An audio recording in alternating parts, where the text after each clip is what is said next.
All right, boys. Semphis here with a new podcast with Valens and Automatic. You might remember them for such teams as Nylum, Complexity, EG, TSM. Been on all the orgs, right? NRG now for you. Don't forget Cloud9. Oh yeah, It's just a Cloud9. small Oh part of yeah, our Yeah, history. it's forgot about just that the one. main one where you won the major. Yeah, but that's in the past. So I mean, who cares? Yeah, I don't even think about that anymore. Yeah, Did it even happen? whatever. Like, who knows? It's all about the CS2 major now, right? So to start off, for anyone that's new to CS that maybe hasn't followed for all the years, me, Tim, and Solomon have played together on and off for years. We've all been playing, since Source 1.6, etc. So I was just gonna ask Tim. Me and Solomon were talking a little bit before you caught on. Do you remember when you first started playing CS:GO? Oh yeah. So for people that don't know, Tim was never actually like committed to CS:GO. He was just like he would like play for a couple months, like I don't know, like half a year, and then he would quit and go back to school for a while. But in that time, Tim would dominate everyone in FPL. Like, well, it wasn't FPL back then, but like 10 mans, like pugs, anything like that. And I actually had a special spot on my Steam friends, and it was called God, and just Tim was in there because he was the only one that owned me besides Skadoodle, to be fair. But besides Ska, Tim was the one that would just like own me just randomly with like these shots. Like I'd be in the rafters of Nuke, and he would like come out front hut, and just like one tap me, and I'd be like, I don't even know, dude. Is this guy cheating? But then Corey, what did you actually say though? Because it wasn't that. I think I clean, just called right? him online. I said he was so good. I was like, we need to get this guy to a LAN. But just in case anyone ever gets called online by like a better player or like someone that you look up to, it's a compliment. They might be mad that you're killing them, but if you're not cheating or you're not doing anything like stream sniping, that's like it's a compliment that yeah they're frustrated, but like I wouldn't be sad about it, because like the fact that you're owning this guy is like a good thing for your career, like for your skill, right? Unless, like I said, you're doing some other like weird, shady stuff. So when you decided to what made you decide to like actually commit to playing CS? I think it's because I was going to school at the time, and I just like was doing really bad in school, and it's because I was like playing all night. I think we would like, I think me and Soham would like scrim from like 8 o'clock to I don't know like midnight, and then from midnight to like 4 I would pug, and then from like 4 to 6 I'd do homework, and then 6 to noon I would Oh sleep, and man, then go to class and just do it all over. So, I mean, I was doing pretty bad in school, and then I just remember like talking to Soham's brother, Mayuk, asking him like, should I drop out because I'm like doing really bad, and I remember actually Soham, your brother, told me like, don't put all your eggs in one basket, and he told me like basically not to drop out, and I was like, but like I suck at school, like I'm already kind of like all inning on CS because my school work is like, or my grades were bad, and so I just figured like, fuck it, I'm gonna just do exactly what he told me not to and like go all in on CS. And yeah, I mean that's kind of what made me commit, was like out of necessity, I would say. So when you decided to go full time in CS, just because like for a lot of people that might not know, back in that time there wasn't like a lot of salary teams, right? Like there was like maybe one team at the time would get some salary, but besides that, it was basically no one. Everyone was playing for prize money. Maybe you make a little bit off streaming, but streaming wasn't very big back then, at least for CS players. So like, were you actually doing CS like? Did you think it was a way that you could make a career or like money out of, or were you just kind of like, I love Counter Strike, I know I can make some prize money and I could maybe go pro and travel? Like, was there any like thought behind that? Uh, Back then it was more just about like competing because there was like very little money in the scene back then. So it was mainly about like just like getting to compete and like travel and then just kind of figuring it out. I don't know. Back then, I was honestly like, I didn't think too far into the future. I just like kind of made decisions and then just like went with it. And yeah, so it really was never like about the money. I mean, if it was about the money, I'm sure like you feel the same way. Like we wouldn't have ever like put time into the game to begin with because like there was no money until fairly recently, Yeah. right? So, and I mean, we've spent probably like 10 to 15,000 hours before we were getting salary. So it's like, if it was about money, we wouldn't have done that. So back then it was just more about just like competing and like trying to be really good and like being in the server and people thinking that you're like one of the best players on the server. And that's like really what motivated me to begin with. Um and then like yeah, the money just kind of came after and the yeah. No, I mean that's kind of the same with me. Like I never really like I had a part-time job, working stocking shelves at night at a grocery store, make a little bit of money enough to pay rent at home and then go to lands and try to win some prize money. But it's kind of like you, it's the competition that you care about, right? It's like you want to be the best, and like the money's not even really like a factor. It's just like I want to prove to everyone that I'm better than them and that they're all bad. Like Yeah. that's basically like what you want to do. And it's so weird because like nowadays there's so much money in it that like I feel like players are motivated by different things now. I felt like all the people that played back then, it was like they played because they loved the game and they were like high level competitors. Like that's like all they care. Like the same thing happens in kind of like World of Warcraft. You can see people still playing they don't make any money off playing like classic WoW. Like they just love the game, right? So I do think it like made the scene a little different. I feel like it was like more like tight knit back then than it is now. It's a little bit more corporate feeling now with all the money in it, to me at least. Um, but honestly, it also kind of like with what you're saying is like you have like 10,000 hours before you ever do anything. I think that's like a good point that people got to remember is like with anything, and it reminds me kind of like bodybuilding too. Is like someone might work out for 8 years before you ever think they're impressive, but now you see them at the end, so you're like, oh, he got good so fast. And I think in CS it's like you'll see someone like Donk, and like he'll just looks like some young kid that just like out of nowhere is the best player, but he's got like 15,000 hours like behind that. So I think a lot of people got to remember you got to grind really hard without really like expecting anything before you ever make a career out of something, and you're gonna only be able to do that if it's like your passion. Like you can't like be like I'm gonna be a pro Counter-Strike player to make money. Like it's kind of like a bad I'm gonna add on a tiny bit to that because I feel like we were probably all three of us were kind of fortunate in a way that like our parents didn't want to kick us out just because I mean, and maybe that's not true for everyone at different pockets of time or whatever, but I'm saying like at least we had a place to, how can you put all your eggs in one basket? Well, you got to have somewhere you're staying, your PC, decent internet, which I don't know if Tim has ever had decent internet from Nope. being in Well, San now I Diego. do But finally.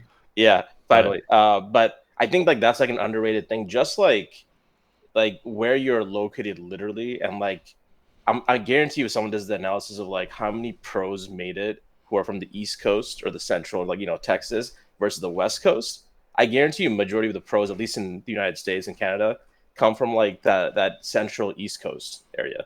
Yeah. So I yeah. think being on the West Coast, which all three of us are, obviously Corey's in Northern Canada, in the West Coast, Vancouver area. Tim and me are from California. That made it harder too.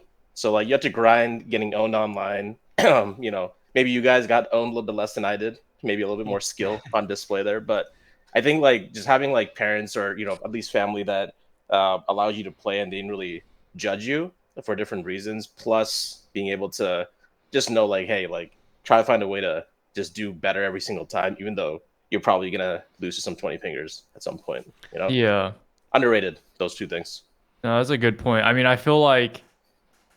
I mean, it's like, have you read the book Outliers? It's about like well, one of the examples that they use is like hockey and like players that are born after a certain date, they tend to be pro, and it's just because they're like a year older than their competition. You know So what I it's mean? January babies, right? Because you have Yeah, like a full exactly. year. Yeah.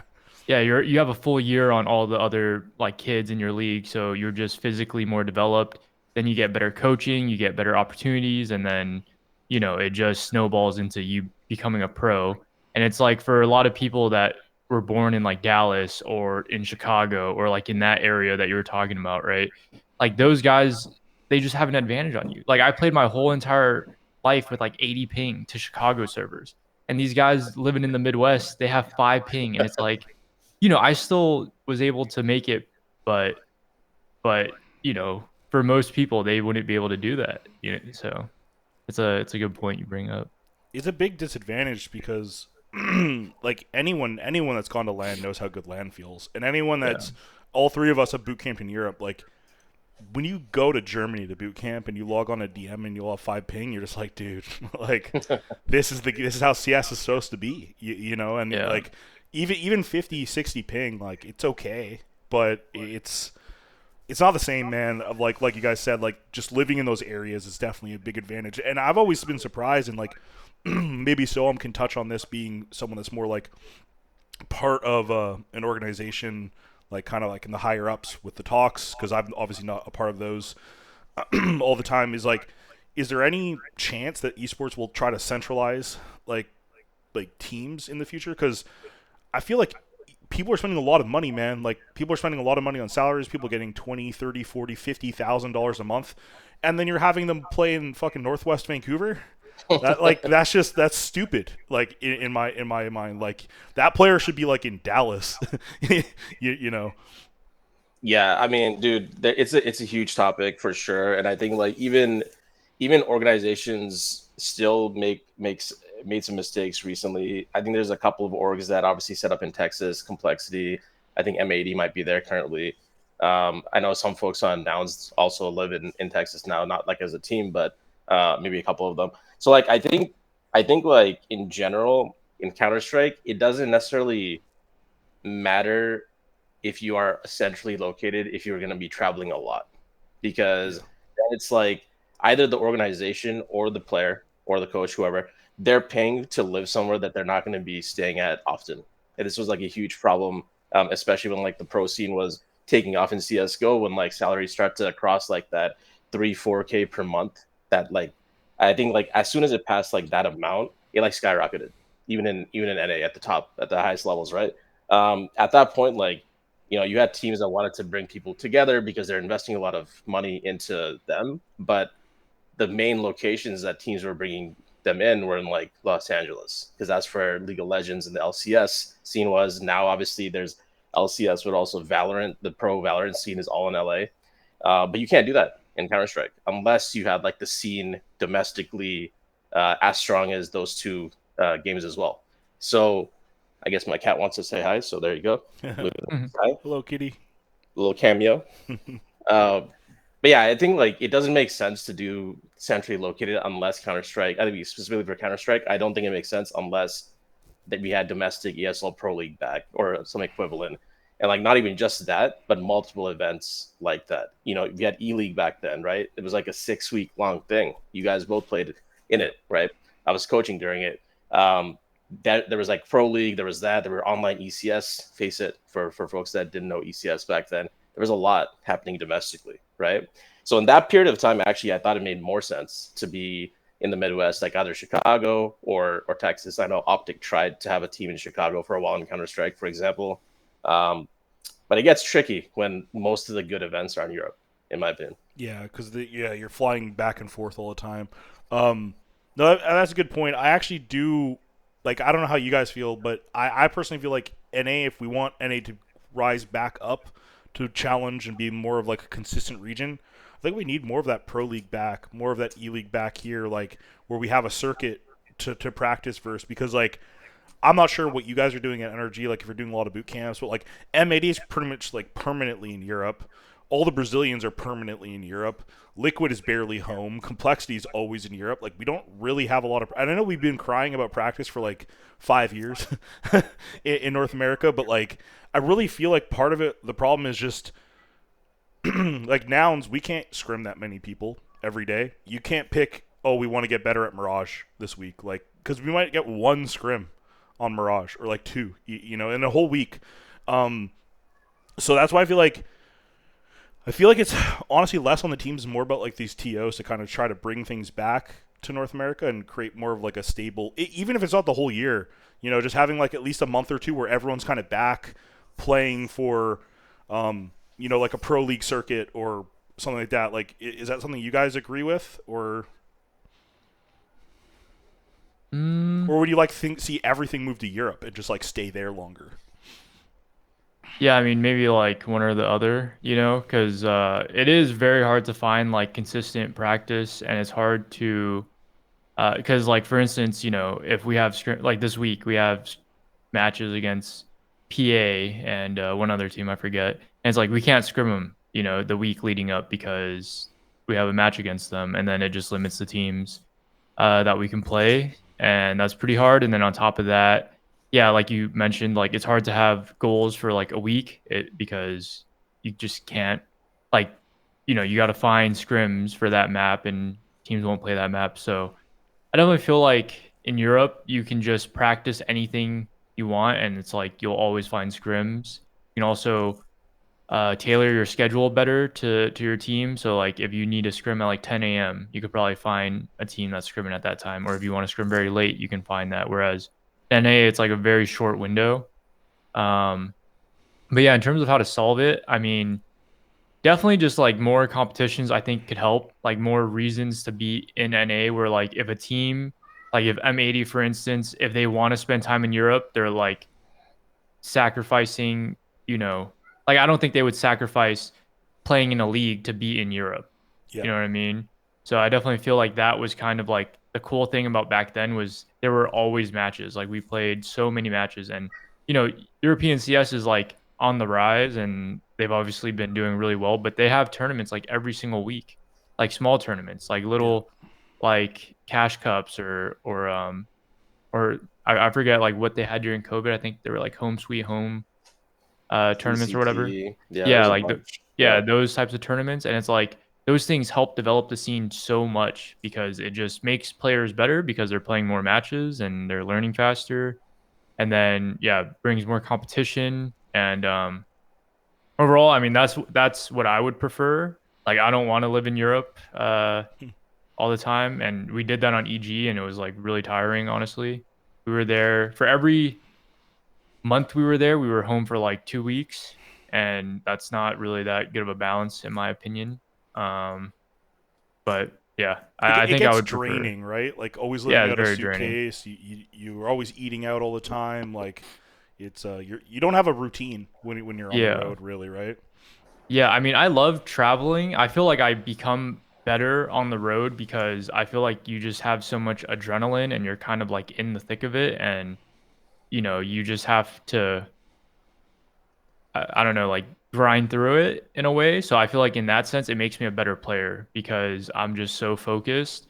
But there's like you know, there's only so much I can only handle that for so much time. And after a while, it just becomes burnout and yeah, I mean, it's like going hard at the gym, Corey. Like every single fucking workout, no matter what, like without any goals of like how you're gonna translate that. You don't necessarily want to do that every single workout ever.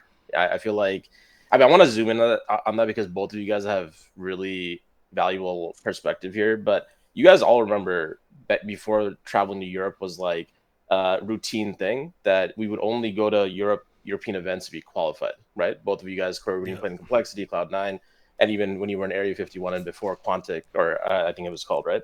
All of those teams too, and like Tim, obviously our teams together. I feel like we still found a way to get better while being in NA back then. And yeah, we'd get owned, I think, probably in like maybe the first two, three, four events we eventually qualified to that had international competition. Like for me and Tim, that was ESEA LAN, and in CSGO for Corey, that was a bunch of different events that obviously Corey played in a bunch of majors and things like that in his playing time as well. So my point is like, how were we able to find a way to get better back then with domestic talent? Obviously, Europe was still probably on top by quite a bit. And then we figured out a way to close the gap without being in Europe so much back then. And I don't know if there's an answer. Maybe it's just like CSGO as a whole matured and like everyone started to get better. And then Europe, the gap between Europe and NA, widened over time. But I feel like NA somehow found a way to get better, even without playing against European competition back then. Because I mean, obviously Corey's team. I mean, Corey, you placed was a top four. in a previous major, Yeah, I'll say right? third. I round up is generally. Yeah, exactly, exactly. Like that's an underrated fucking result, Yeah. straight up, right? And then we had obviously Liquid place second. Maybe they should have won that, major in Columbus. Obviously, Cloud9 won. Me and Tim were part of that, and NA had some pretty decent results before this whole living in Europe and like boot camp in Europe being like a huge part of your year became a thing. And then obviously that tapered off a little bit when COVID started, but I guess why is it so much different now to get better while being a domestic, I'll, being around I'll domestic start talent? just because I played earlier than Tim. So like Yep. when I never had to become pro at CS:GO, right? Like I automatically was pro because I came as from like one of the best. I was the best CS 1.6 team, and we transitioned and kind of just combined with Dazed and TCK and Pinecone with me and Sean. So we kind of took like some really top. I'd say like Dazed team was like top 2 in source, I believe at the time, like top maybe I don't know. You could argue like first, second, whatever with dynamic. um, so we kind of combined like top source players with our 1.6 skill. So and then we immediately started winning everything, right? Like we won the first tournament to ESWC in Toronto, or fuck, I don't even remember where that event was actually. But either way, we won the first qualifier for ESWC. We went to Paris. We placed, I don't know, top 5 at that event or something. But I felt like with what you're saying with practice, is like, yeah, the practice one is good, but when you're the best team in the region, you get the practice that you want, if you know what I mean. So even though maybe the practice isn't so good, like we get to pick who we scrim when we scrim, and people are fighting to scrim us. So I think maybe like when Cloud9 won the major, it's similar, where like, yeah, maybe the practice isn't great, but you can kind of force people to play the maps you want. Like I'm not saying force, but like they're more likely to be like, we don't really want to play Mirage, but we'll play them train and then Mirage after. Like you're just because you're Cloud9 or like just because you're the top. And then I feel like after we kind of transitioned into like when I was on Cloud9 before you guys, there were still like Immortals, MIBR, like the Australians. I still felt like there was more people to play versus, even though the practice wasn't maybe as good as Europe. I still felt like up until 2017, I thought the scrims were still decent. I felt like after 2017, like when I was got cut from Envy and I had my like eye surgery and I came back, I felt like the scene was terrible. Like after that, like I felt like there was like no one to play in comparison. So I don't know if I'm right there, but I just felt like even though the practice wasn't good, we still had like we would play Immortals on TSM on 5 maps every Friday night. Like I don't know if you guys remember that. Like we would play them like on multiple Fridays. We'd play them on every map, or like So I still think even though the prac wasn't great, it was still better than it is now. And then I do think there was a little bit more theory crafting back then. I think NA got in a spot where we wanted to be perfect, and I think that hurts. Because if you want to play like Astralis, you have to like Prime Astralis, you have to have players that are capable of being smart enough to do it. So like when you take some like I feel like I don't know if you guys agree, but like Europeans, I feel like they're more like accepting of a player being dumb.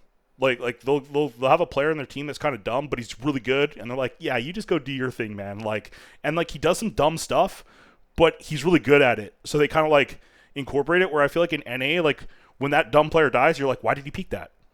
Like what? Why you do? And it's like you try to change him, but like you kind of knew what you were getting when you got him.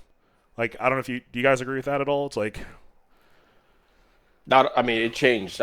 Tim, I would love to hear your thoughts on this, but like, for me, like, it definitely has changed over my career, both as a player and as a coach. Like how I view, quote unquote, brainless fraggers or whatever you want to call them, right? Like, it sounds like it's a negative thing, a negative connotation, and obviously that phrase is, but there's a place on every team for folks that just do their thing, whether they're good at every single thing and a generalist or super versatile or not.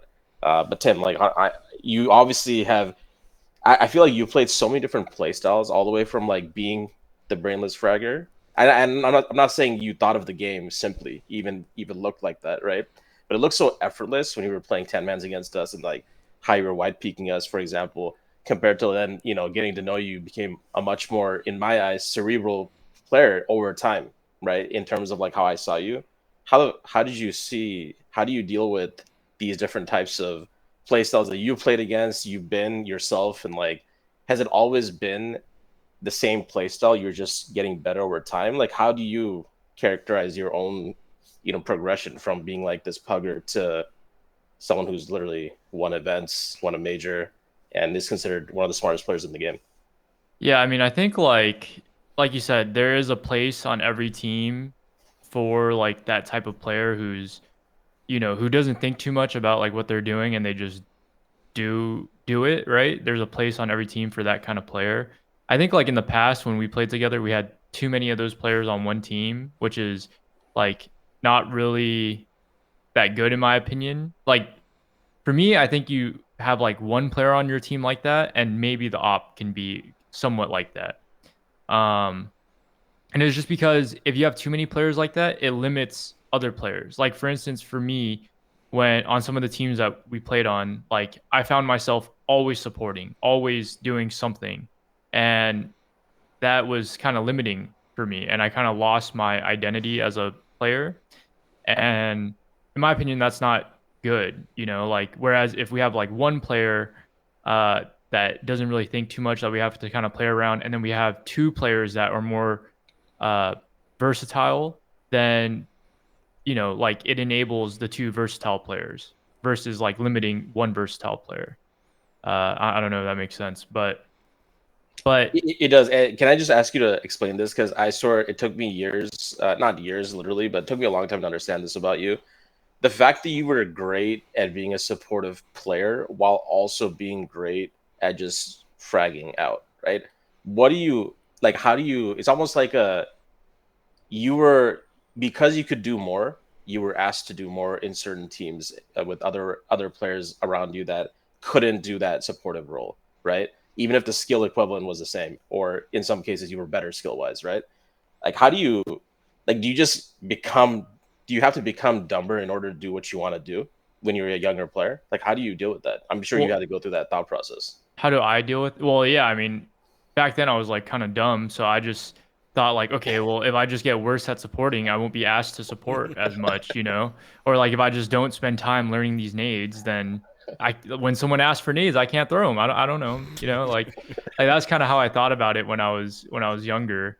But to me, I think I mean, part of the reason why I think like NA sort of falls behind is because we're always looking at European teams and trying to copy their structure, their team.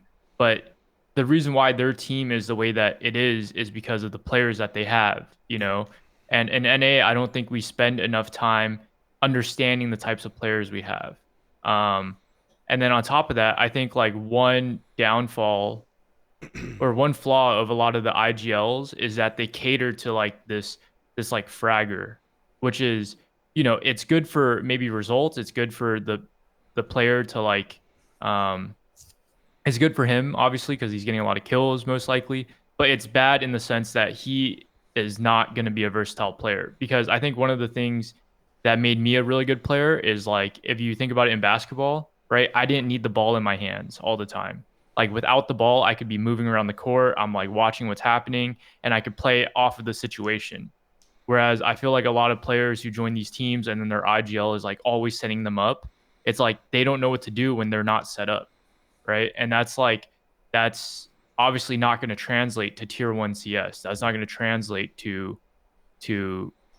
I don't know, when you're competing at a European tournament. It's not going to translate to when you join a really good team with really good players. I mean, you've seen I don't want to name any players out, but you Name know, them, dude. yeah, you've seen players who they get their shot on like a tier 1 team and they just don't do well. And like why is that, And they're It's talented, right? Like yeah, they're you know they're 100% good. talented. And it's not their fault, well, it's not completely their fault. It's like they got set up to do one thing, then you join a team and you're asked to do multiple things that you didn't learn at the lower levels.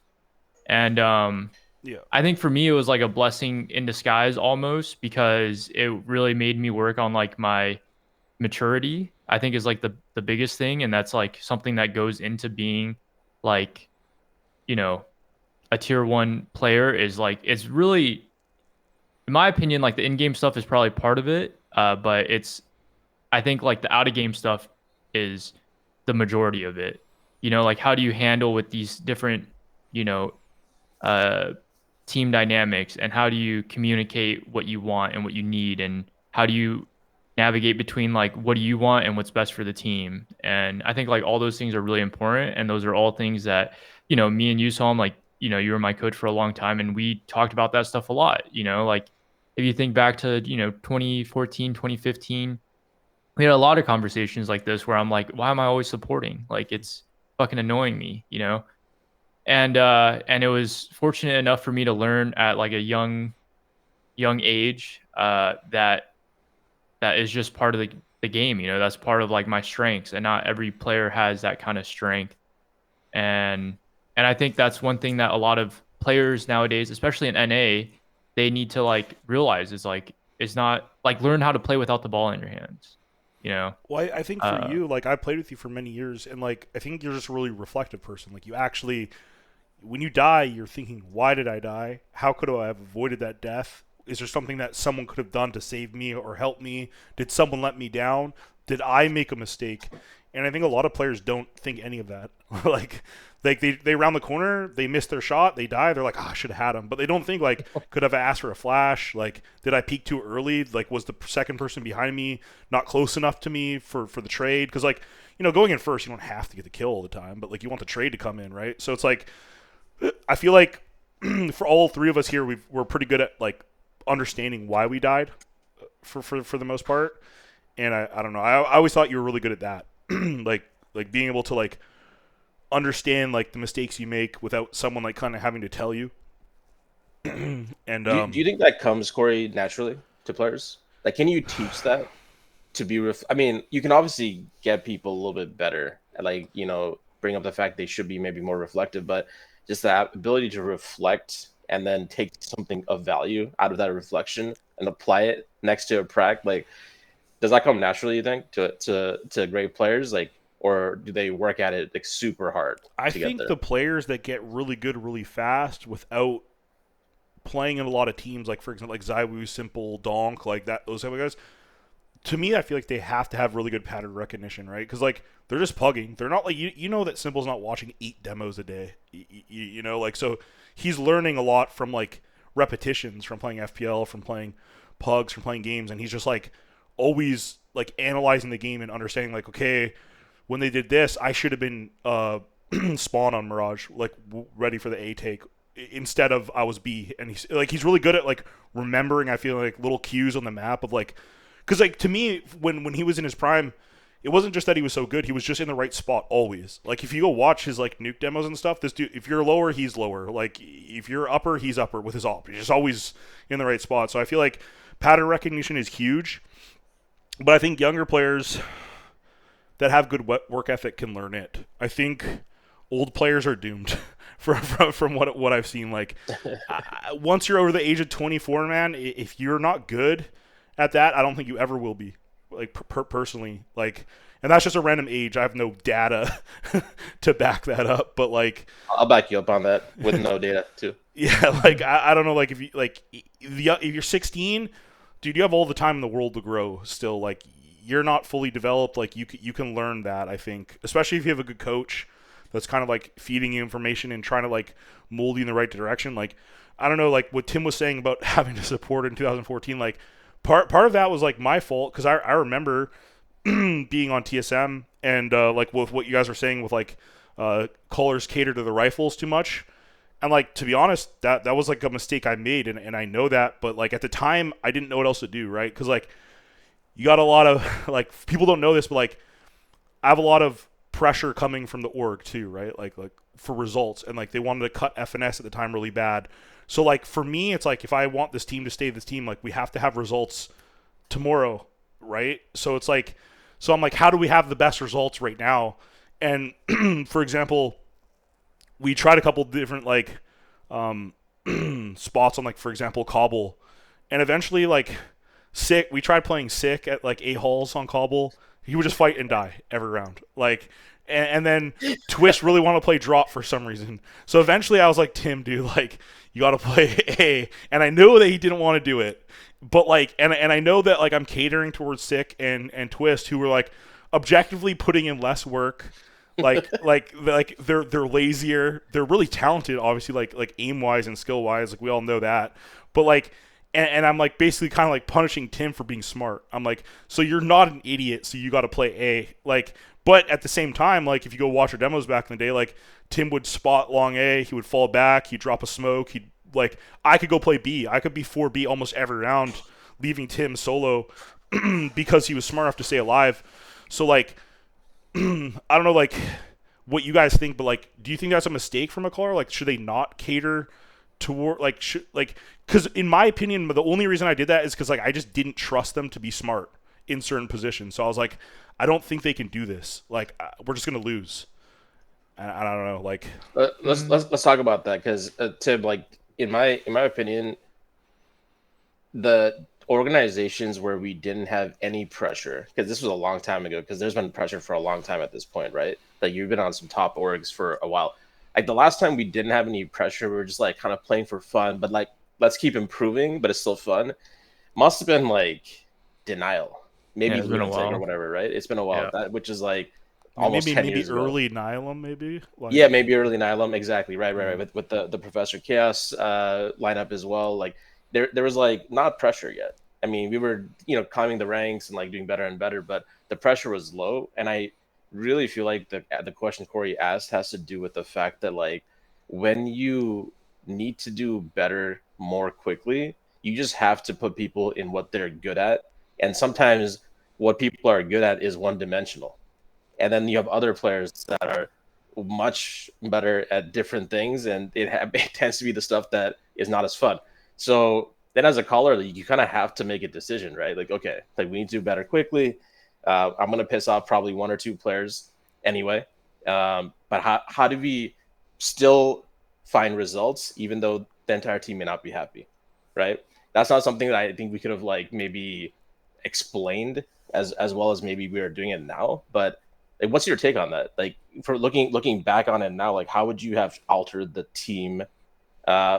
Would you go drastic and be like, hey, if those players are one dimensional, just like let's just replace them with better players? And do you think I fucked up? Like that's fine. I'm not gonna be mad about. I'm not gonna be mad about it. Well, like, that's a gift. Like, No, yeah, like No, I think I mean, first off, I definitely think that like at the end of the day, if you're getting paid to do a job, you have to do the job, so yeah, I guess like one thing about esports I think is that a lot of people think too long term, and that was like myself included, when like I don't think you should think that long term, if I'm being honest. Like because you and I guess we should define like what long term is and short term. Like to me, like we should be thinking optimizing for like the next 6 months, so to speak. And even then, like that's because if like on EG we had a roster for 6 months, we didn't get the results, we changed the roster. And it's like, well, the results are supposed to come after the 6 months. That's why we were thinking long term. But it's like, if we're going to change the roster after 6 months, let's fuck the long term shit and let's, try to do as best as we can within the 6 months. And that goes with everything. That goes with the players that we get. That goes with the play style we want to play. That goes with how we spend our server time, how like what we decide to add to our playbook. It goes like everything should be thinking, like we should all be thinking within that framework, I would say, right? Because it doesn't make sense to invest time and energy and resources into a roster or into a team for 6 months, and then when you're supposed to get the return on investment, you just fucking changed it, right? Like that, to me, that doesn't make sense. So I think that's like one thing is that we did wrong on EG. I mean, I don't necessarily think we were thinking that long term on TSM. I don't think back then we thought like that at all. But I think on TSM the main thing was like just team composition, because there are a lot of different players. There are players like that are versatile, but they're very like relaxed and like they're down to do whatever. And I'm not really that kind of player. Like I'm versatile, but I need to feel part of the game. I need to feel like I have like space on the team. And I think that was just like a mismatch because I was on a team where I didn't have a lot of space, but I'm a player who needs a lot of space. And so I don't necessarily think like you messed up at all, Corey, because, like looking back, I would have done the same as you. Like, what's the point of like putting someone, it doesn't make sense. It's like when a tier one team picks up a a fragger from a tier two team and then they put him in all these spots that aren't fragging spots. It like makes no sense. Yeah. Right. So I think like I don't think you messed up at all. And to be honest, it was like a good, I didn't like it at the time, but it was a good experience for me because of what I said earlier, where it's like I had to grow up a little bit and like understand. And then guess what? When I joined C9 and I'm with these better players, I'm with Shroud, Nothing, Stu, Ska, like all these players are really fucking good. Guess what? I could play around them now because, and I was okay with it, is like the big thing too, right? And I played all this or a lot of the same spots, and like my mindset completely changed to where like, yeah, okay, I can't play the spots I want, but that's okay. I know how to play it, and I'm good at it, and so it helped me in the long run. And and so yeah, I don't know if I answered all your questions. Can I But can I ask you something that you touched on that I think is super related to what we're talking about is the fact that in TSM, this topic started of like, could Corey have done something better? I actually think as a coach, I learned a lot from TSM that then I brought to C9. And I'll tell you the main thing I learned. It's like, what can you do when a player on the team, in this case Tim, may be unhappy because he's the most versatile and no one else can really do what he's doing? Like, how do you make that situation better given that's the team you have? Well, one thing I definitely could have done, which I didn't focus too much on in TSM, because for a large chunk of TSM, the coach could call. You guys remember that back in the day, right? Which was That was really really fun nice. for me, not Yeah. gonna lie.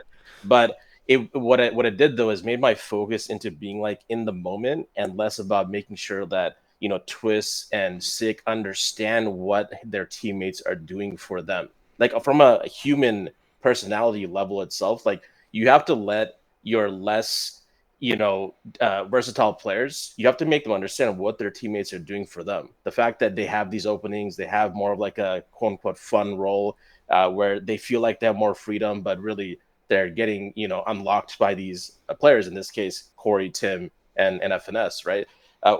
They need to understand that, because otherwise you're going to have the more versatile players just build resentment, because not only now are they doing things that they don't necessarily want to do as their first preference, but they're also not hearing like positive feedback from the folks that get to do whatever they want, even though they're quote unquote less, Yeah, and intelligent about the I'll game. quickly add too that a lot of times the versatile players are usually doing more work outside of the server as well. They're usually watching demos, bringing strats and setups, and the stars, aim stars, the brainless players are usually damming and pugging, and then they come to practice.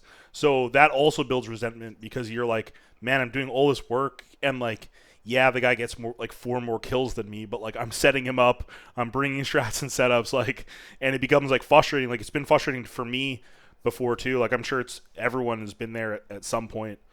yeah, Yeah, I mean, that definitely. brought, and that you definitely noticed a difference. I'm sure, Tim, from like TSM to C9, and how I wanted to handle the human side of it, right? So I Yeah, want to get your opinion yeah. I of mean, how I felt the difference. I think it's kind of like, I mean, it's always a two-way street, right? Like I think like definitely to be the player on the team that's like making a lot of sacrifices and helping a lot and supporting a lot, like it feels bad when you found a way to have a flash at the end of the round. You come in with the game-winning flash, you throw it for your teammate, and then your teammate gets 4 and you just hear, "Oh, nice fucking 4K," Yeah. And it's like, what about the flash? Like they were blind, weren't they? What You about the know? opening to begin with? Like, Yeah. for the folks listening that understand the game at like a slightly higher level too, it's like the rotations and manipulations of that. Yeah. It's like, Fraggers don't get that in the moment, whereas like yeah. Tim, FNS, Corey are making it happen. That why was it an easy entry for Sick or Twist or whoever? You manipulated some shit throughout the round that maybe they're not aware of, right?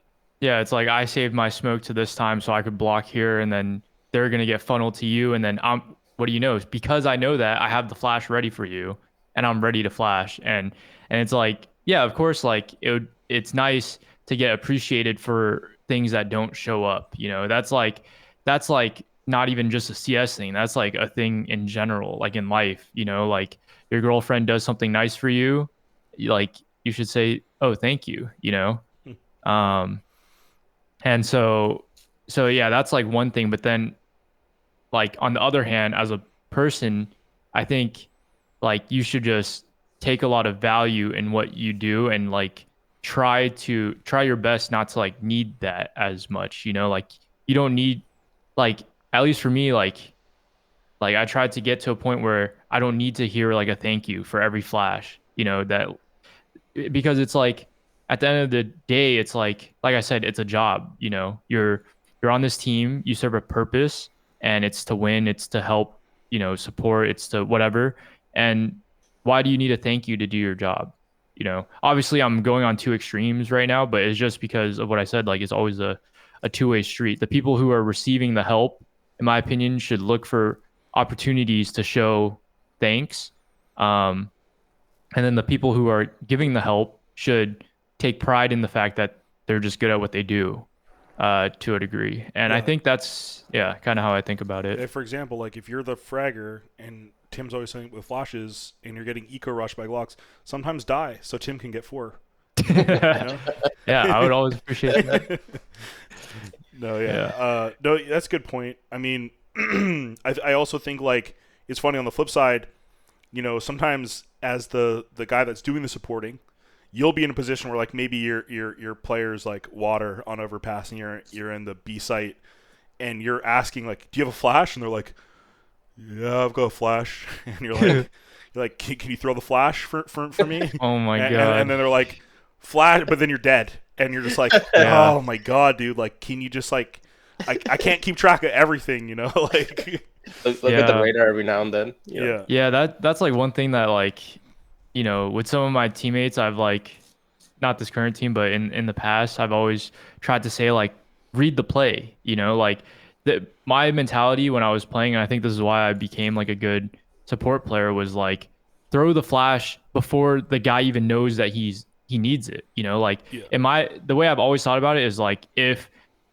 the guy in front needs to say, you know, do you have a flash? Okay, flash, right? That whole exchange, unless it was done like 10 seconds prior, which is normally hard to do, it's already too late. yeah, So it's kind of like the guy in the back who's in, you know, safety. He needs to be like actually paying attention to what's in front of him, you know, like, oh, what's happening? Oh, they throw a molly here.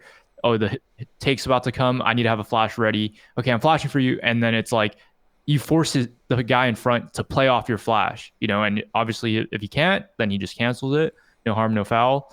But you give him opportunities. That's like the key about being like a support player and being the guy in the back is like you should always be like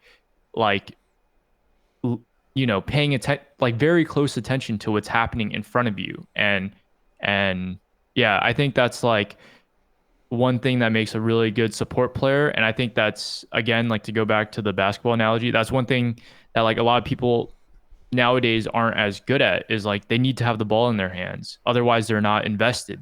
They just think like, you know, I'm just going to sit here behind the smoke, nothing I can do. And it's yeah. like, well, well, you have, you know, full util.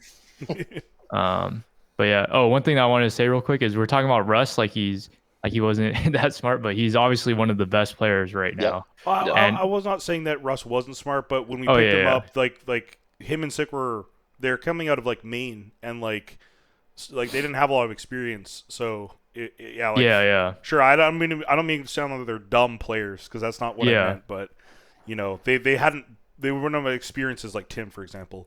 They were yeah. developing. They were. You know, they were still developing for sure. Yeah, you know, one of the cool things about Russ is I think like, you know, when you asked if it was natural Soham, like I don't know if it was necessarily natural for Russ, but he like actually worked on it a lot. I feel like just from talking to him like throughout the years, I feel like he actually tried really hard to like gain this skill set. And like if you look at, for instance, when he was on phase, he's playing all the supportive spots to Yeah. Rops, and Rops Yeah. is like owning.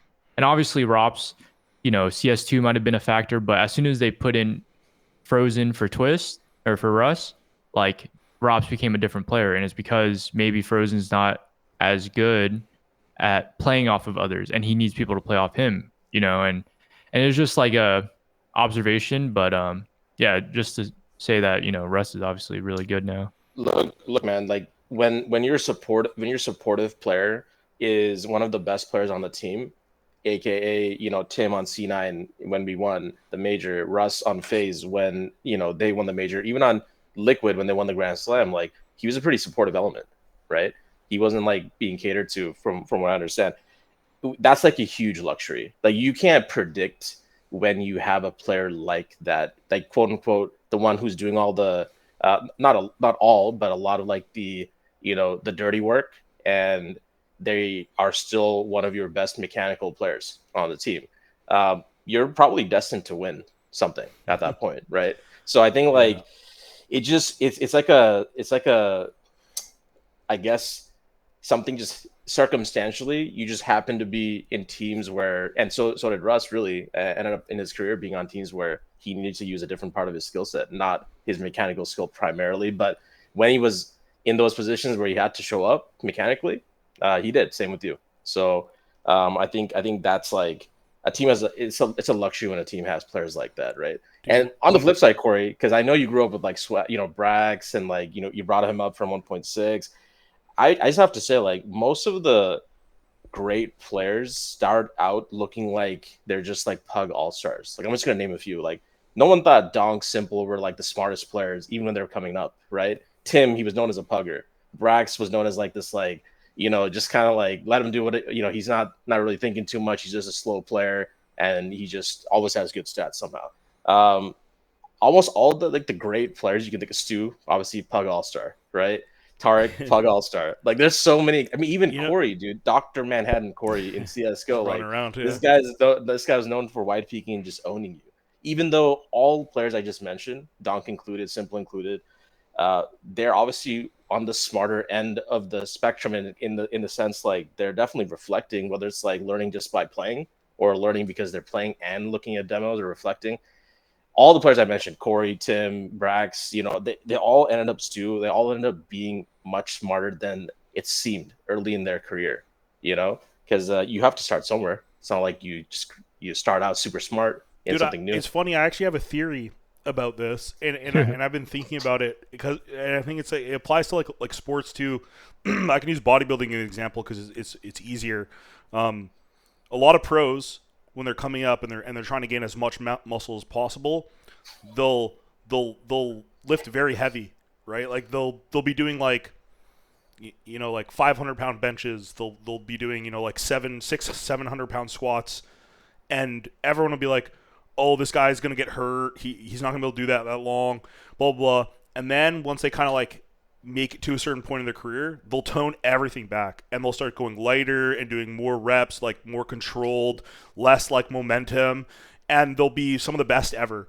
And I think in Counter Strike, it's kind of similar. It's like you have these dumb aim stars, and it's like almost like they get the hard part really good. Like squatting 700 pounds is really hard. Like being able to one shot 5 people every round is really hard, right? Like, but I think that is more important. It is harder to train into someone. Like being able to train that intensely, being able to like DM 10 hours a day and hit all your shots. Like you can't train that into someone that's smart. Whereas like you can train smarts into someone that is just an aimer. Not every time, and I'm generalizing, obviously, but I feel like when you have a certain base level of skill to work with, it's easier to mold someone that it's like, look, you're playing every situation correctly, but you miss every shot. Like there's like Dude, don't throw me under the bus like that's crazy. you know what I mean though? Like it's like how DM more. Like what do you do? Right? Whereas like if a guy never misses but he's dumb, I can be like, play here when this happens, throw this smoke. At 115 you're gonna like you can like almost like treat them like a bot a little bit, and then eventually they'll learn. You hopefully. The smarter ones, like that, I think that's the key part of this is like the smarter bunch of the universe of mechanically gifted players naturally, they're the ones that end up making it eventually, and like I think that's the thing, you don't necessarily know who those people are because like I mean Tim didn't become smart because he started playing Counter-Strike.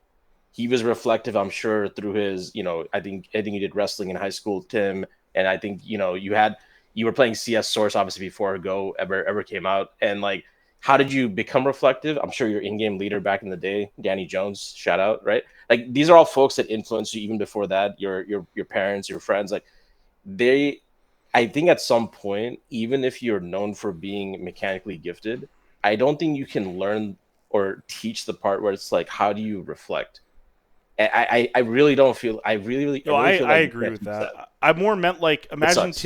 imagine Tim never was a pug star and he logged on and he No, watched a bunch of it's demos harder for sure. and then Yeah, he didn't really prioritize his aim, you know what I mean? Like I feel like it's a different outcome. for sure. Like just in my mind at least. Like For sure. That's um why it's hard to be an esports professional, man, especially one that wins, right? Like you got to be really fucking good mechanically, Yeah. and you have to know how to reflect, and you need all the above. It's not happening by yeah, accident, you like know? people will come on my stream and they're like, "Oh, like what's the like how do I get out of like elo hell or like how do I blah blah blah." I'm like, "Bro, like I'm like if you want to be a pro player, like you need to be able to shoot your way out to global elite. Like you need to be able to shoot your way to face at level 10. Like if you can't do that, you're really not as good as you think you are, right? Yeah. Like like for a base level of skill, right? Like either you're not getting global elite because your teammates are bad. Like simple is gonna get global elite, dude. Like it you know what I mean? Like it, Do you remember when Flush came and played with us in C9? One of the things him and Golden used to say is that we don't have that same ability to just like get a deagle headshot that Fnatic did, and like Mhm. find our way out of like tough situations and win those like 3v5s, 2v4s.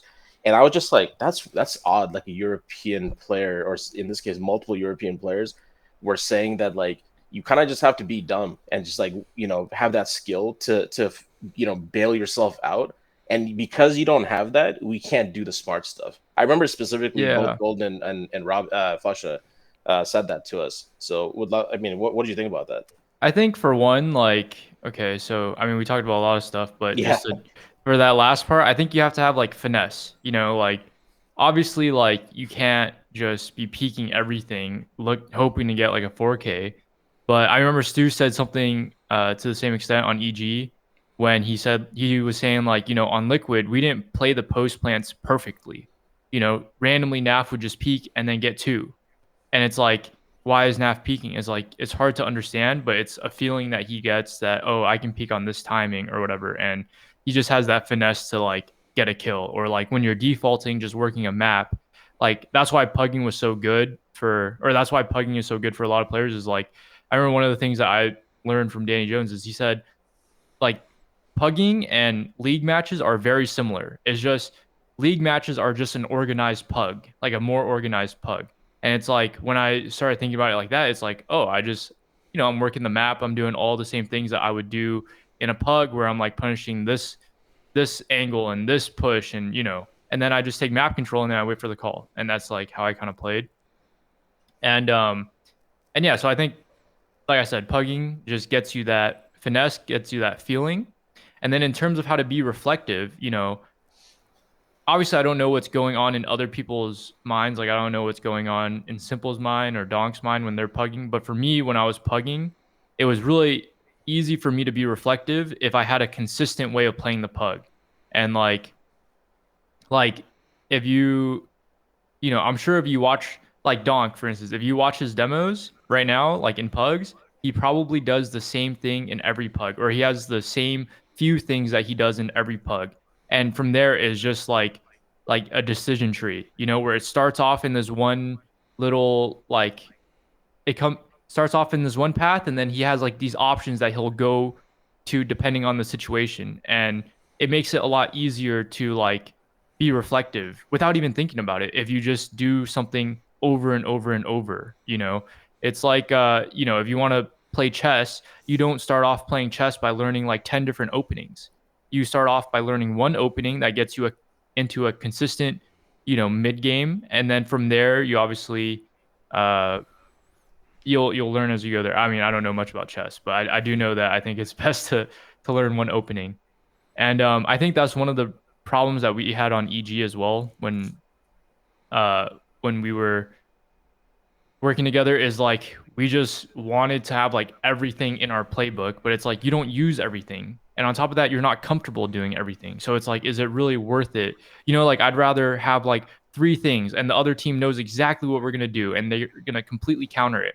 But we're comfortable in it, and we can just shoot them, because we have nothing going on in our minds other than what, like we've done it a million times. It doesn't matter if they know what we're doing. Like we could still kill them, and they still have to kill us if we're gonna do it. And I think like that's why these players like Simple and Donk and like these pug stars, that's why they get good. Is because like what they're gonna do, but it doesn't matter because you still have to kill them, you still have to punish them, and yeah, like Simple on Mirage, he's gonna be ticket. It doesn't matter, he's still gonna get three. You know what I mean?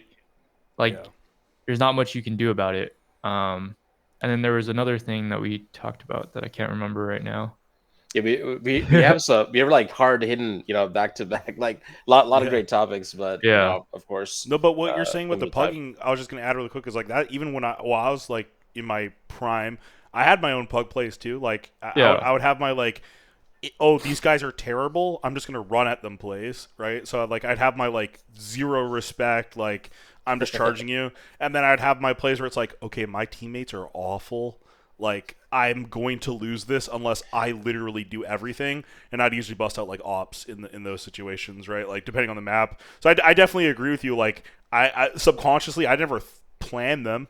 I didn't like go in a server being like, these are my 3 plays I do in pugs. It's just kind of something that you like naturally do, like develop. right, like you're gonna take banana how you take banana in a match in a pug. Like you're not just like doing 360s bunny hopping down just because it's a bug. But yeah, I mean when I was coming up in Source, like I was bad in pugs. I was like horrible, and I started watching players. Like back then they had like the ESEA like leaderboards or whatever, and people would farm prizes. I don't know if you guys remember that. yeah. Oh yeah. But I would watch people who had like the highest skill. Like back then the rating system was called skill. So I would watch people with the highest skill, and like these guys never died. They would rather like disconnect from the server and come back the next round than die. So but they're playing very, very conservatively and like getting easy kills. So I would watch those guys and okay, what are they doing? How are they playing? And then I just like copy one guy's like literal play style. And like that's just what I did. And then okay, now I kind of want to run around. So let me look at the guy with the highest like frags per round, right? And then I'm watching them and okay, this guy has some routes, like okay, he's running up like this, double flash here, and it's like when I run this route and I die to something, I can still reflect on it in a very micro sense. Like, oh, I should have my crosser placed here, or what's the point of looking here when I could look here and then react to the other spot, and there are all these things that like when you have a consistent thing that you do, right, you just can get better within it versus like, oh, this thing's not working for me, let me just do a new thing. And then it's like you're never going to find consistency in that way, and it's hard to reflect because your variables are always changing. So I think like that's definitely something that like I think at least like these players like Donk and Simple, like they do this maybe subconsciously. I was never like naturally that good at CS, so I had to do it through other people. Like I would be the one watching the Donks, watching the Simples, and seeing like, okay, what are these guys doing that's different than me? And but honestly, that's really good advice for anyone watching. Is like, if you're not as good as you want to be, watch people better than you. And if you are a passive, smart player that doesn't have the greatest aim, probably don't watch Donk. Like probably pick a player that's going to be more, likely to be able to mimic, right? Like maybe you have to watch Kerrigan, but it doesn't matter, right? Like you want to watch someone that's doing something in a way that you can copy and have results. And another thing is like everyone wants to be the star, like everyone wants to be like, the Donk or the Simple, because we're always talking about them. So it's like, they're always ones that get brought up. But realistically, if you want to go pro and be on a team, like IGL's right there. Like if you start as an IGL, man, you're gonna have so many more options to join teams in the future or be like a really solid support player. It's harder to get noticed, in my opinion, in those roles. But I feel like they're the roles that NA needs, but no one wants to do them. Yeah. I think that's also, I mean, to go back to like NA and how it's like falling off a little bit is I feel like the lack of IGLs definitely plays a part, because back then there were a lot of IGLs that were experienced, that have been on like many teams, who could help younger players, grow up and develop. But nowadays I feel like it's like almost uh the blind leading the blind. Like we got some IGLs that aren't that experienced, that don't really know too much, and they themselves need to be taught a little bit, but they're teaching, the upcoming talent. And I think that it will get better, but it just takes a lot of time. You know what I mean? Like I'm sure with a lot of time and repetition, they could get better. But right now it's a little rough for some of these teams. That's the area I think that like is super underrated. It's I guarantee you all these advanced and ECL IGLs, even main, that are aspiring to get to those two divisions as well.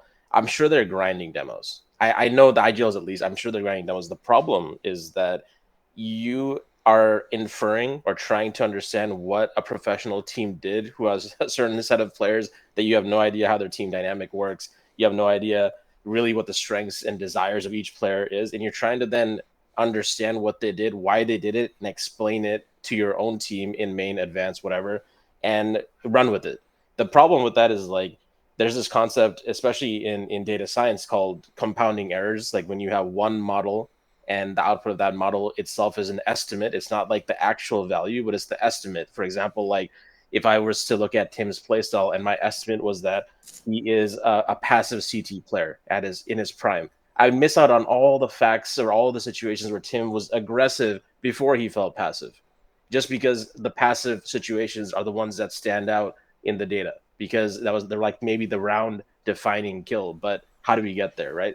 Like Tim was not a passive CT player, even though a lot of people thought he was, because he knew when to aggress. My point is like when you have one model leading another model, kind of like the blind leading the blind, you compound errors.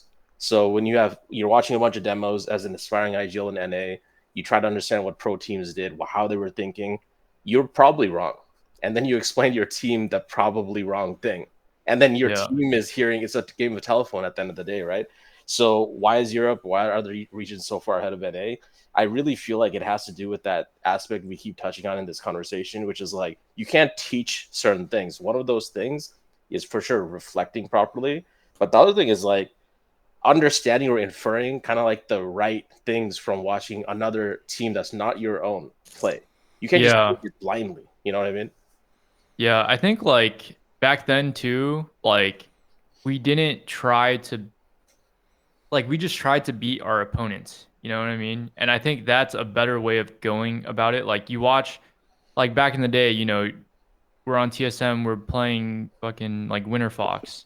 We're gonna watch Winter Fox, see how they play, and try to beat that. And that's way better, because we understand what we're doing to beat what they're doing. Then that's better than watching, like Fnatic and seeing how they're playing and then just apply it to a scenario that doesn't make sense. You know what I mean? Where we don't understand anything. We're coming up with all the wrong conclusions. And to a degree, like tier 1 CS, I think it's been a while since like I've been able to play in tier 1 CS and like compete actually in there, but from talking to some of the guys that have been in there, there's like a whole meta game that you're not even aware of. Like there's like oh, I played them this last match, we did this. Now they're probably going to try to counter with that, so then we're going to do this. And then to a advanced player who's watching that, they're just going to be like, oh, they did this, it's pretty cool, let's try it. Right. But it's Right. like they don't Right. understand why it's happening. So I think that's like a big thing, is like, regardless of if you're trying to watch from a macro point of view and you're like the caller, or even a micro one where you're just like trying to work the map against someone, if you just watch like your opponent, like literally the guy that you're going to be playing against, and then you try to come up with little solutions for what they're doing, I think that's a way better way to improve. And that's why pugging is important too, because when you're pugging and you do this route over and over and over, and then all of a sudden the route doesn't work, it's like, okay, what is he doing to me and how do I adjust? Oh, he's doing this, so I need to stay anti for one more flash or whatever, right? And it's like that's how you improve. And I remember like Stu, when he was coming up back in the day, he like I forget, I think Jordan asked him like, "Oh, how did you adjust so fast?" And he just said like something along the lines of, well, first, I mastered or I got really good at playing in these pugs and I just learned how to play in these pugs and playing in at this level is no different. I just need to learn how to play at the level, and it's like he's essentially saying like you just keep mastering wherever you're at or like getting really good at whatever you're at and then you'll keep improving from there. And I think that's like a really wise thing that Stu said when he was 17 or 18 or whatever. Because yeah, I think like when you're trying to play like European CS, but you're not in Europe, it makes no sense. I mostly agree. I think like if you copy strats, you need to watch a lot of rounds first to make sure that for one the strat is actually the strat you think it is. Like it's like you guys said, it's not a counter. It's like when you see a team run the same strat multiple times in like 2 or 3 demos, you know that's a strat like that they're doing, right? Like it's not a counter at that point. Maybe they're using it as a counter within the game, but it is a set strat from spawn, and then making sure that you're running that strat versus the teams that you're playing. So, for example, if you're playing Nuke and you're trying to doing inner take, like an inner execute, in my mind, inner executes are awesome. They're like, if you do them right at the right time, they're like one of the hardest things to stop on that map. But if you're playing a team that, for example, they just play like one mini, two floor, they're uppers heaven and a guy ramp, like they're so condensed towards upper. Every time you go there, there's going to be 4 dudes every single time.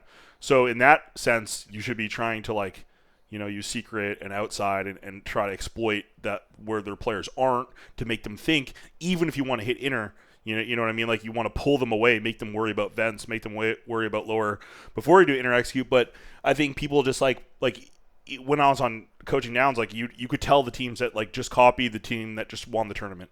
You could see it. Yeah. Like you play them and they're really like running 1-for-1 strats and they get owned or maybe they win some rounds, but like you guys are saying, like you can't just like 1-for-1 apply things. Like you have to still be thinking about the teams you're playing and the ways that you can run that strat.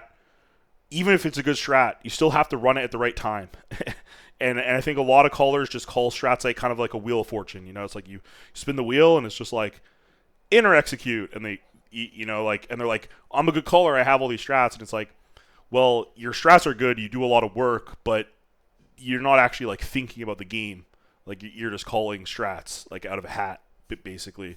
You explained the objective, for example, on like the inner exec that you mentioned. I really feel like we should give some tips to these aspiring players. Like, how do you actually get better? Like, you brought up something that's really important. Let's say the IGL, like you, shared the fact that if you hit inner, you could have the best strat ever in the world, but you can still get shut down by 3 or 4 players there, right? There's no countering that with the best exec possible. So as a player, when you hear your IGL say, like, that's how our great strat can fail, as a player, you should really just take that and be like, okay, like when I'm pugging or even in these scrims I'm playing, I need to figure out, are they playing 3 inner? Are they trying to play, heavy inner? Like, what is their setup? I think that step, going from like hearing your teammate say something that they think can go wrong and then take that and make your own gameplay better or like be mindful of that, just doesn't happen as much in NA for some reason. It may be because that the IGL may not be able to explain like you did. Like, how can you fail in these strats or these defaults? And then ask their teammates to think about in your own spots. I'm not going to tell you exactly, but now you should go and be mindful of this stuff when you're pugging, when you're watching a demo, when you're scrimming, and get better. Let me know as the IGL, like, is it a heavy inner round? Like, what do you think? You may be wrong, but at least start thinking in that way. That's how you get better as a player. That's how you go from being 1-dimensional to 2 and 3-dimensional, right? I don't think that happens enough like that. And that's like a reflection of the game, but there's like 2 layers there. One is like you have to hear something your IGL says and know like, okay, I should apply this to my game. It's not just like information.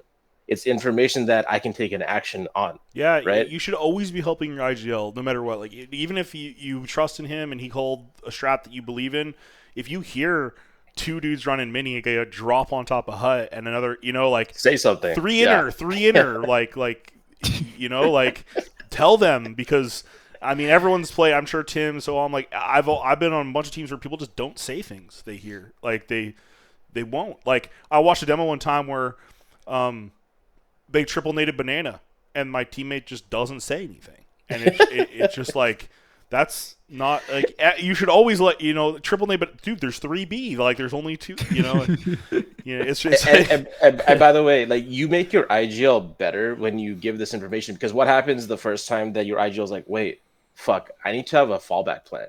Yeah. If I wanted to run this inner heavy exec, we have a bunch of nades now, but it's a 4v4, 5v5. I shouldn't run it. They're going to be heavy inner. How do I reset to something I can do? So like you're making your IGL and your team better by you taking that extra step of thinking how I can influence or how I can make sure this idea that my team or my IGL has will be good for this route. Then when you do that, your IGL just naturally will start to have like fallback plans, right? And that's how you start to build a team's playbook. That's how you start to get chemistry.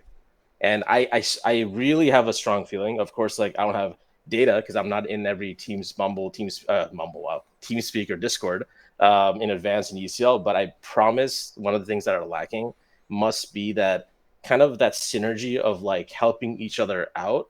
And it just naturally then you build chemistry and you get better as a team because of that. Like you're making each other better. I also think there's like a weird mindset of people thinking like my caller brings the strats and setups and I do them and that's it.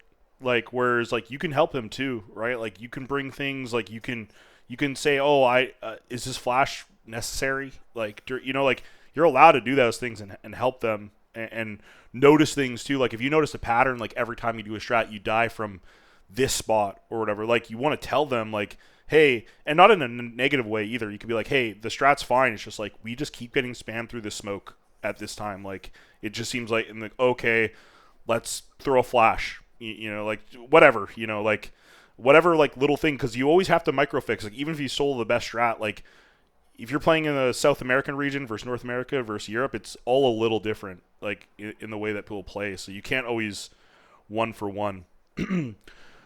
But I just know that Tim doesn't have a ton of time, so I want to do some of the questions from Sorry, Twitter. Tim. We're dragging you. This has been an inspiring conversation, though. I'm sure it's you're gonna reflect on these reflections we're making right now. So this is actually from one of my my higher ups in the nouns group, Peter Pan Jam. Yep. Yeah. Okay. He's awesome. He said, which CS:GO party's the hardest? Also, you should do a game where you guys guess what people bench. Peter was in EG, right? Yeah. Okay. Yeah. No, I remember he was back from there. That's why when he originally joined, I was like, oh, what the fuck? Like, is that the same guy? But like, who do you guys think? Which CS:GO party's the hardest? Do you think? Which CS:GO? Like player? Sorry, player. Sorry. Okay. CS Pro, yeah. I would have to say Tariq. Yeah. I think Tariq, when he starts, standing on tables and howling, I think that's gonna be a good night. I still remember the story when FNS told me when he was on CLG, they went to an after party, and they had like one of those long international flights home. I don't know where they were. And apparently Tarek had been drinking up until, like 6 a.m. and like the flight's probably at like 9. And they get him on the shuttle, and apparently getting off the shuttle, he just falls. Like he's like getting off the shuttle and he just falls like onto the ground. And they had to like help him and like walk him through security, and they thought he was going to get denied, but he never did, and he made it. But drinking water, of course, because yes. Tarek doesn't imbibe. Water. Yeah, I would say like Tarek's probably way up there. Maybe some of the French guys like Shocks and Happy back in the day would go pretty hard. I mean a lot of guys drink too much at the after parties, but that's because we're nerds and we don't drink any other time. So,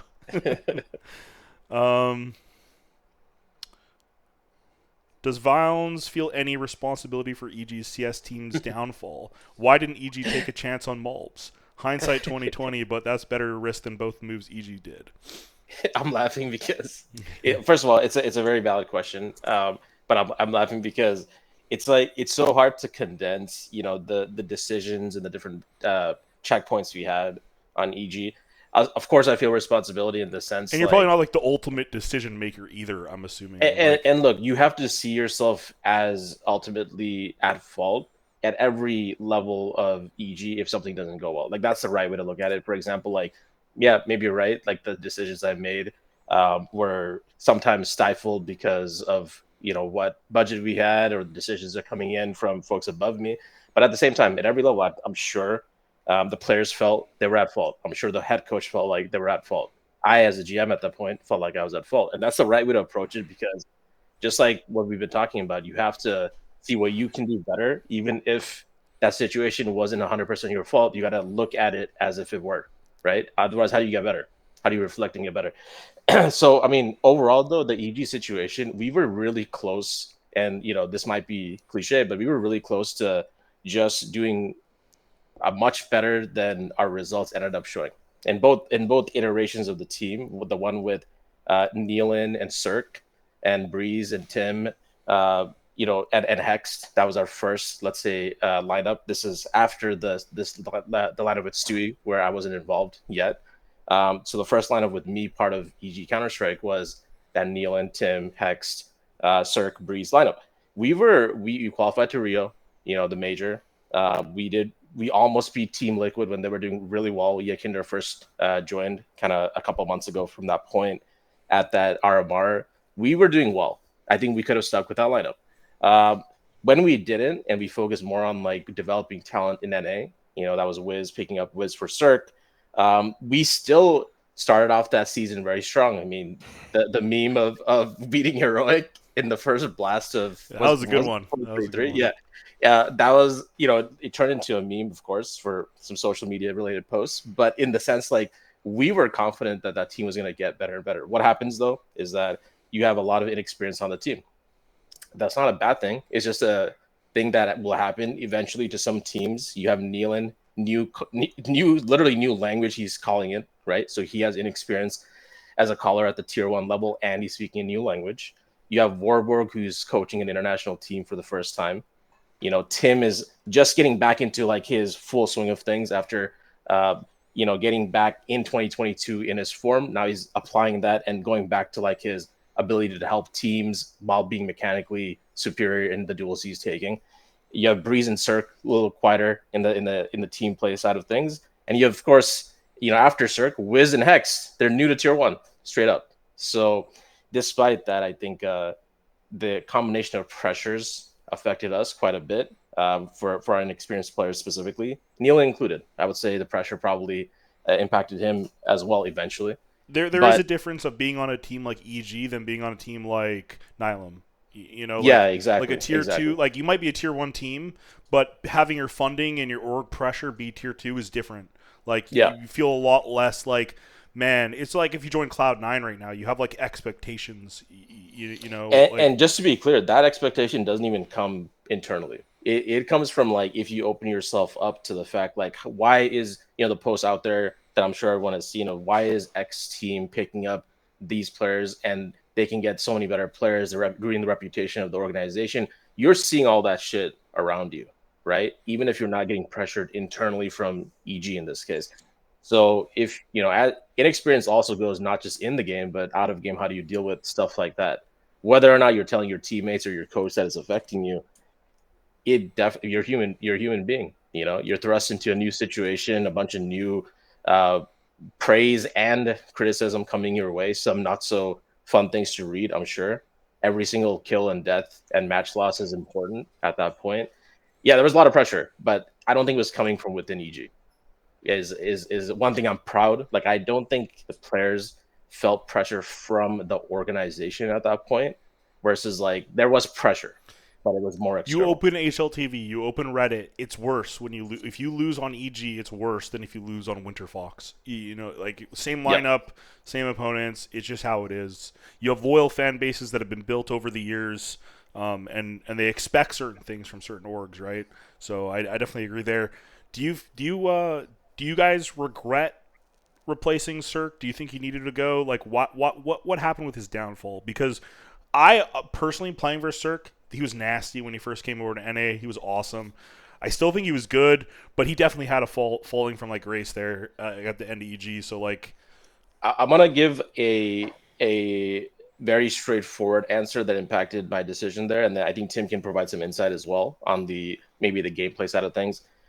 From a organizational standpoint, there's like two aspects. You have Wiz, who's new to tier 1, who's going to be much cheaper with a high ceiling. I'm talking very straightforward, right? It's gonna sound maybe a little callous, but you have to take these things into account. So you have Wiz, who you can put in. He's gonna be much cheaper from a salary perspective. Who's been crushing it in tier 2, and he's an NA player. We're an NA org. There's a lot of things that's like, let's give him a chance, right? One side of that, he also has a more supportive op play style. I think Tim can touch on a little bit on why that decision also made sense from that perspective. But also, then you have Cirque, who may be getting back to his highest levels. What's up, Dad? What's up, pup? What's his name? Sage. Sage. Oh, okay. Is he or she? It's a girl. Yeah. Girl. Okay. Yeah. Nice pick for nice pick, Sage. You picked Dr. Manhattan out here as your dad. So she's still a little scared of me, but no, I mean, who isn't? No, but I think like from that perspective, like financially, it definitely made sense to start moving away from Cirque, because even though he's doing a lot better, and honestly, yes, I regret now looking back changing the makeup of the team after we hit that 6-month period that I think Tim touched on previously in this podcast. We were about to probably find the next level if we just stuck with the team. From that perspective, I regret it. From the perspective of like, he just cost a lot.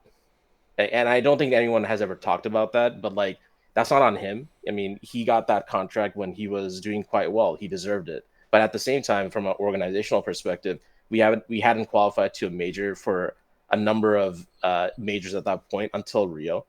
And after that point, it was just kind of like, you have a very, very significantly expensive player, and you can potentially replace him with someone who makes more sense theoretically in game, who's going to be much cheaper, and he's NA talent, and we get a chance to cultivate the NA scene, right? So it made sense from both perspectives. I think you can argue it both ways. But Tim, I would love like your kind of perspective as well from like the in-game side of things as well, because Cirque did a lot of things great, and there's certain things that Wiz did great as well. Yeah, I mean, if they're like very different players, I would say. Like Cirque was he was willing to support, but I think like in his heart he didn't want to support. He wanted to like be in the action. He wanted to be, the one like getting the kills. He wanted to be at the right place at the right time, and I think that kind of hurt him in a way, and maybe contributed to him playing poorly, because when you're always trying to go where they are, a team can just like bait you to go anywhere, make some noise here. Oh, the op's going to go there. And, then you miss your opportunity. And I think it would leave like openings on the map sometimes. Over time, I think he got better at it. And I think he started to play really well towards the end. But the difference between him and Wiz was like, Wiz was not like that. He like didn't care if he got the kills. He didn't care if he had to support. He didn't care, if he was anchoring a spot. And obviously those are two extremes, and you want to be somewhere closer to the middle. And I think like that was kind of the difference in play style. But I think the main thing that we missed out on when Cirque got replaced was just experience. And it's hard to really say like what that entails, because that doesn't necessarily just show up in the stat sheet, you know what I mean? But just having someone experience where like you don't have to worry about him. Obviously, I mentioned some flaws, but every player has flaws. But like you don't have to worry about him. You don't have to worry about developing him. You don't have to worry about, putting in too much effort into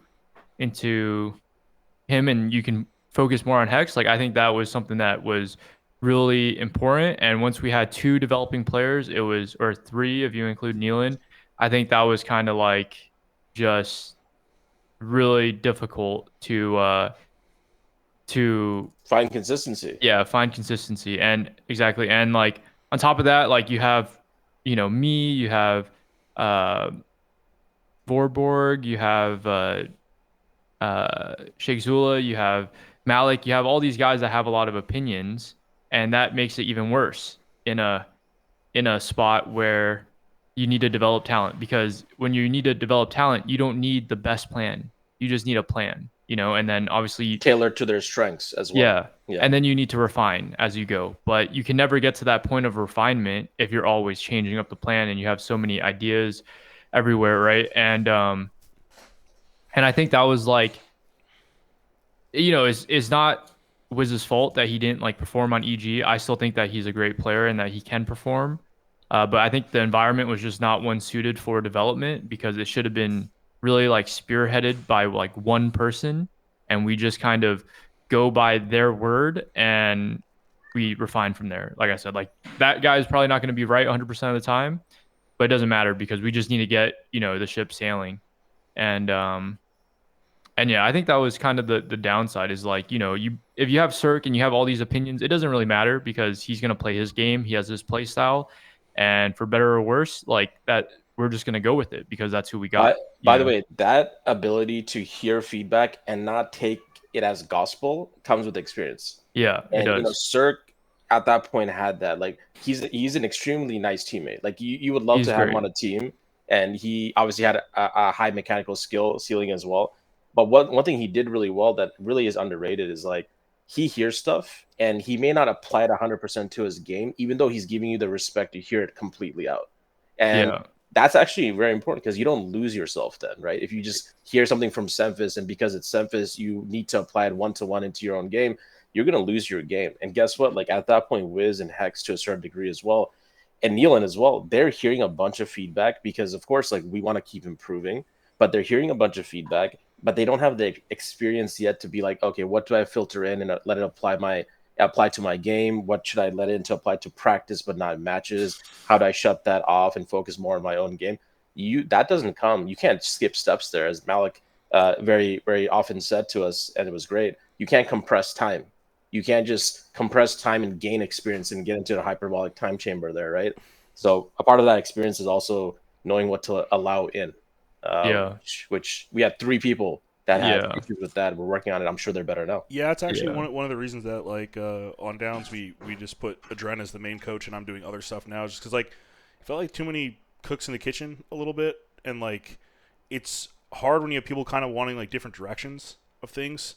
Not that we are a fight or anything like that, but it was just like if I think something should be done this way and another does this thing, it's just like conflicting a lot of the time. And for me, that was like one of the hardest things with like David, like Cynic, was just like he has so much skill.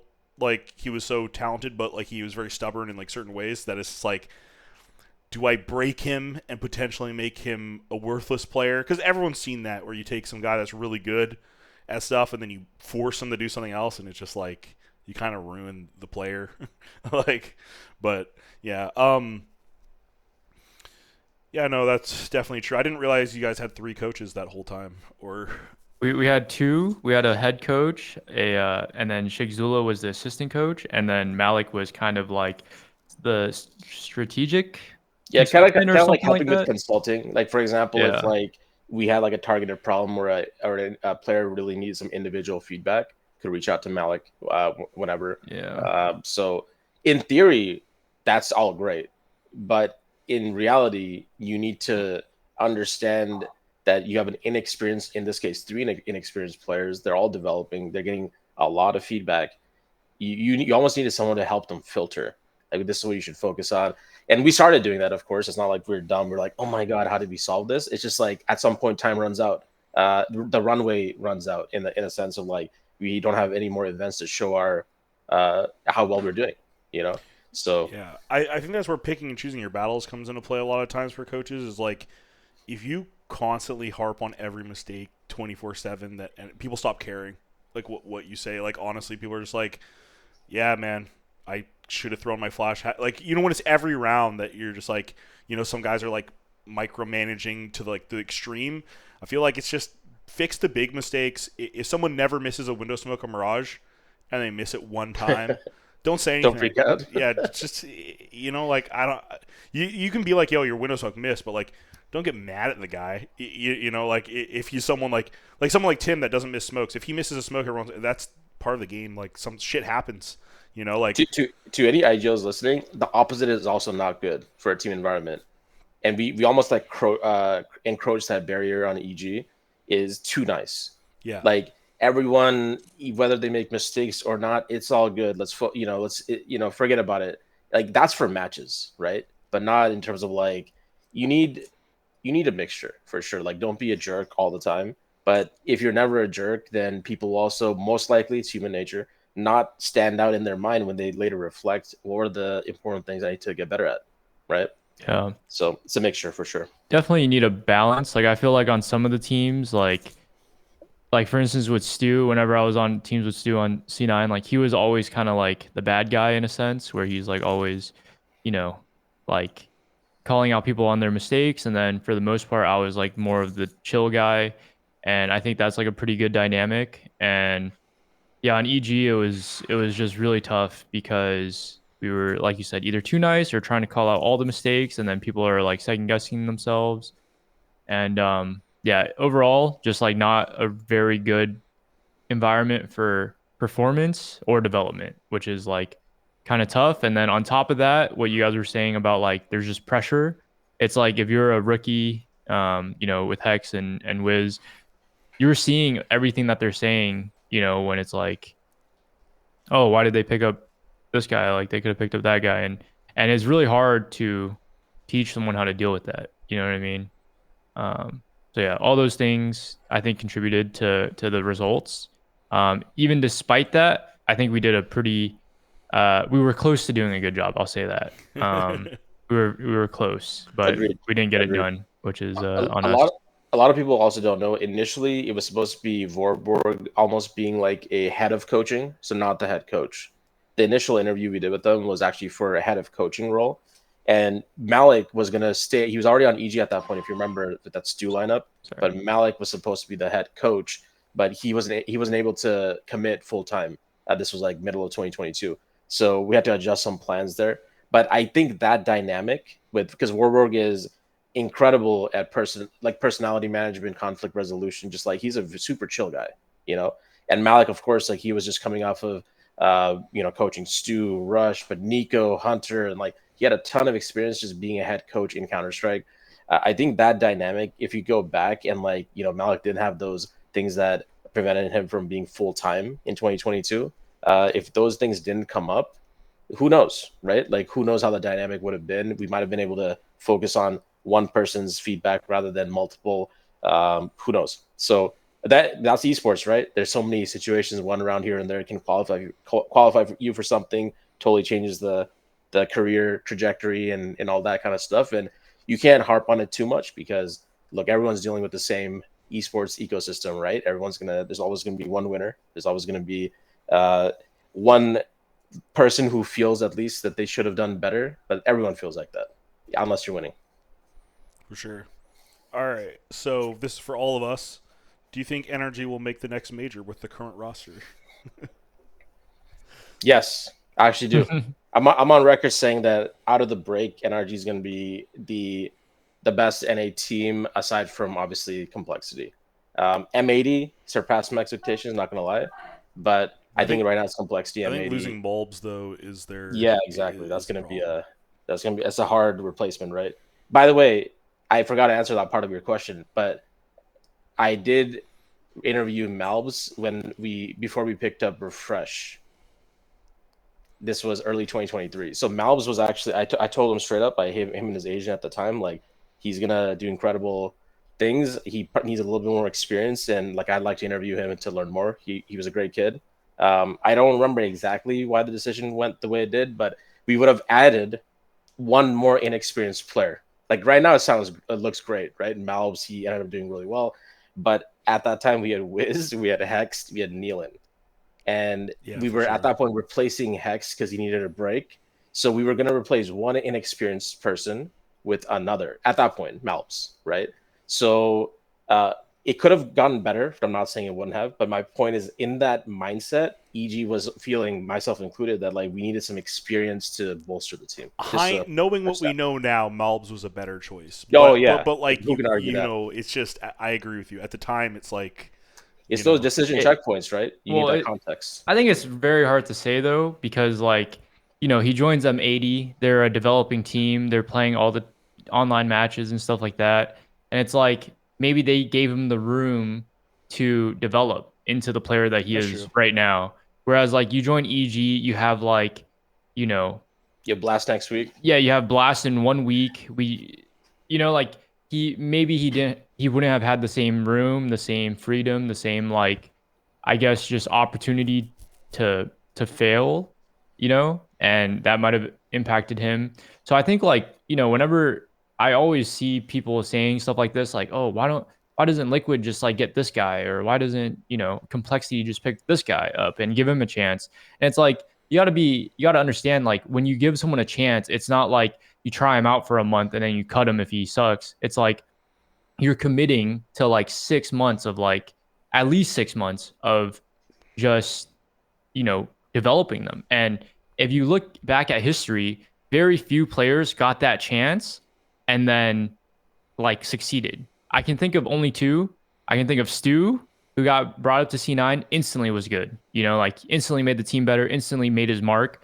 And then I can think of me, where like C9 picked me up.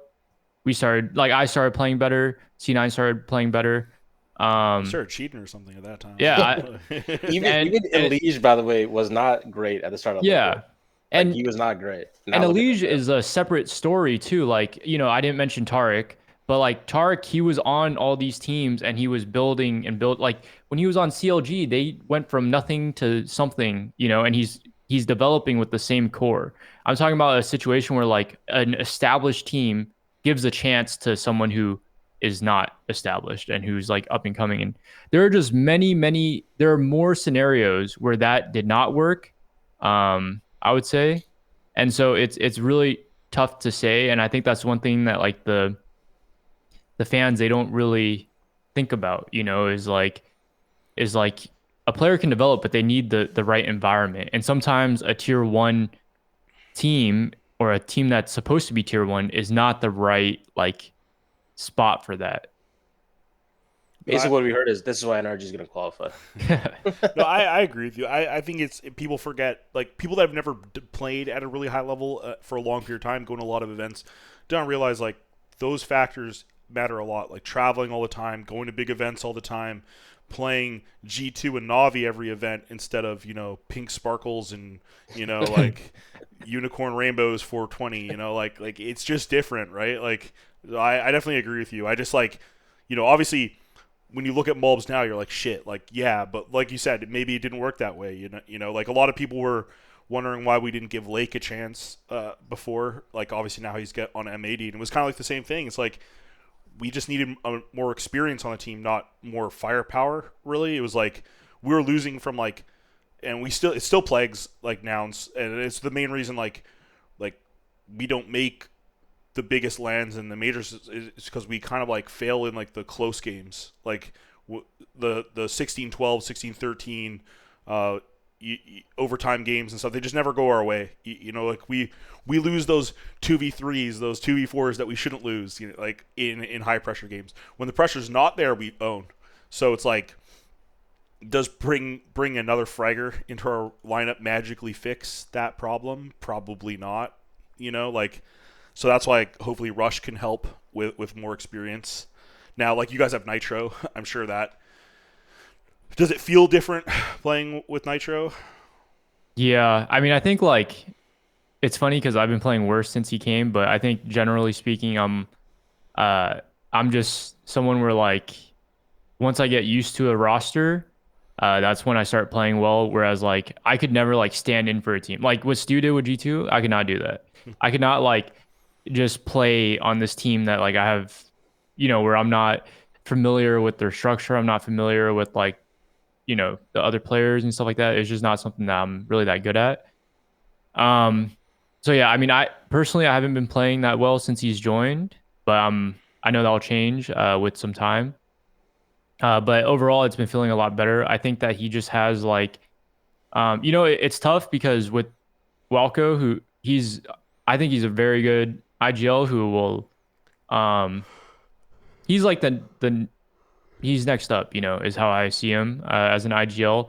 But it was tough because when he was on the team, again, he has like a lot of opinions, and to one extent, it's like it's necessary because he needs to learn and he needs to develop. But to his, you know, on the flip side, it's hard for someone to develop when they're getting so many opinions. So it's like the same sort of thing.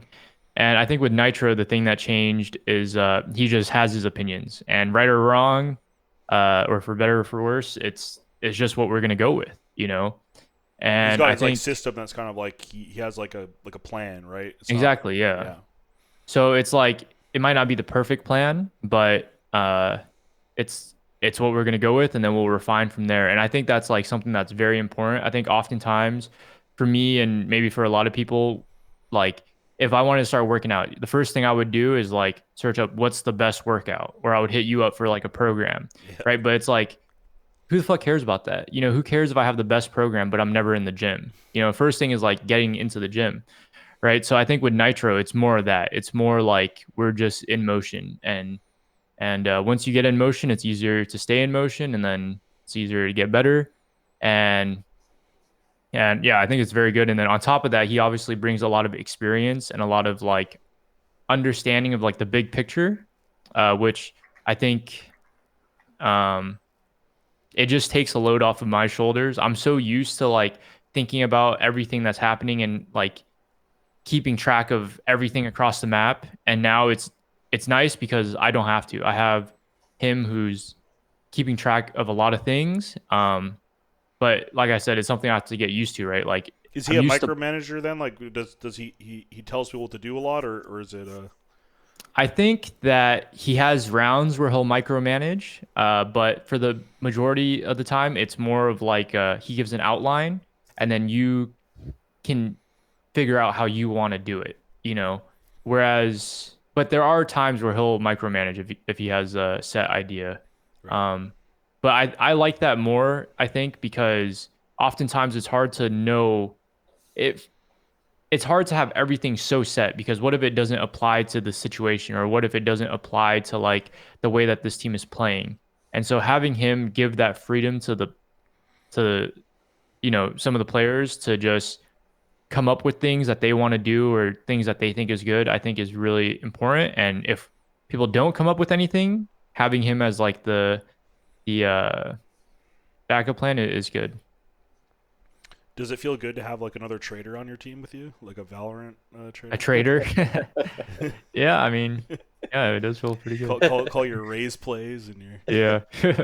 Yeah. I should ask you also like what did you come back to CS because you liked CS more, or you just tired of Valorant? Like what is the reason that you chose CS?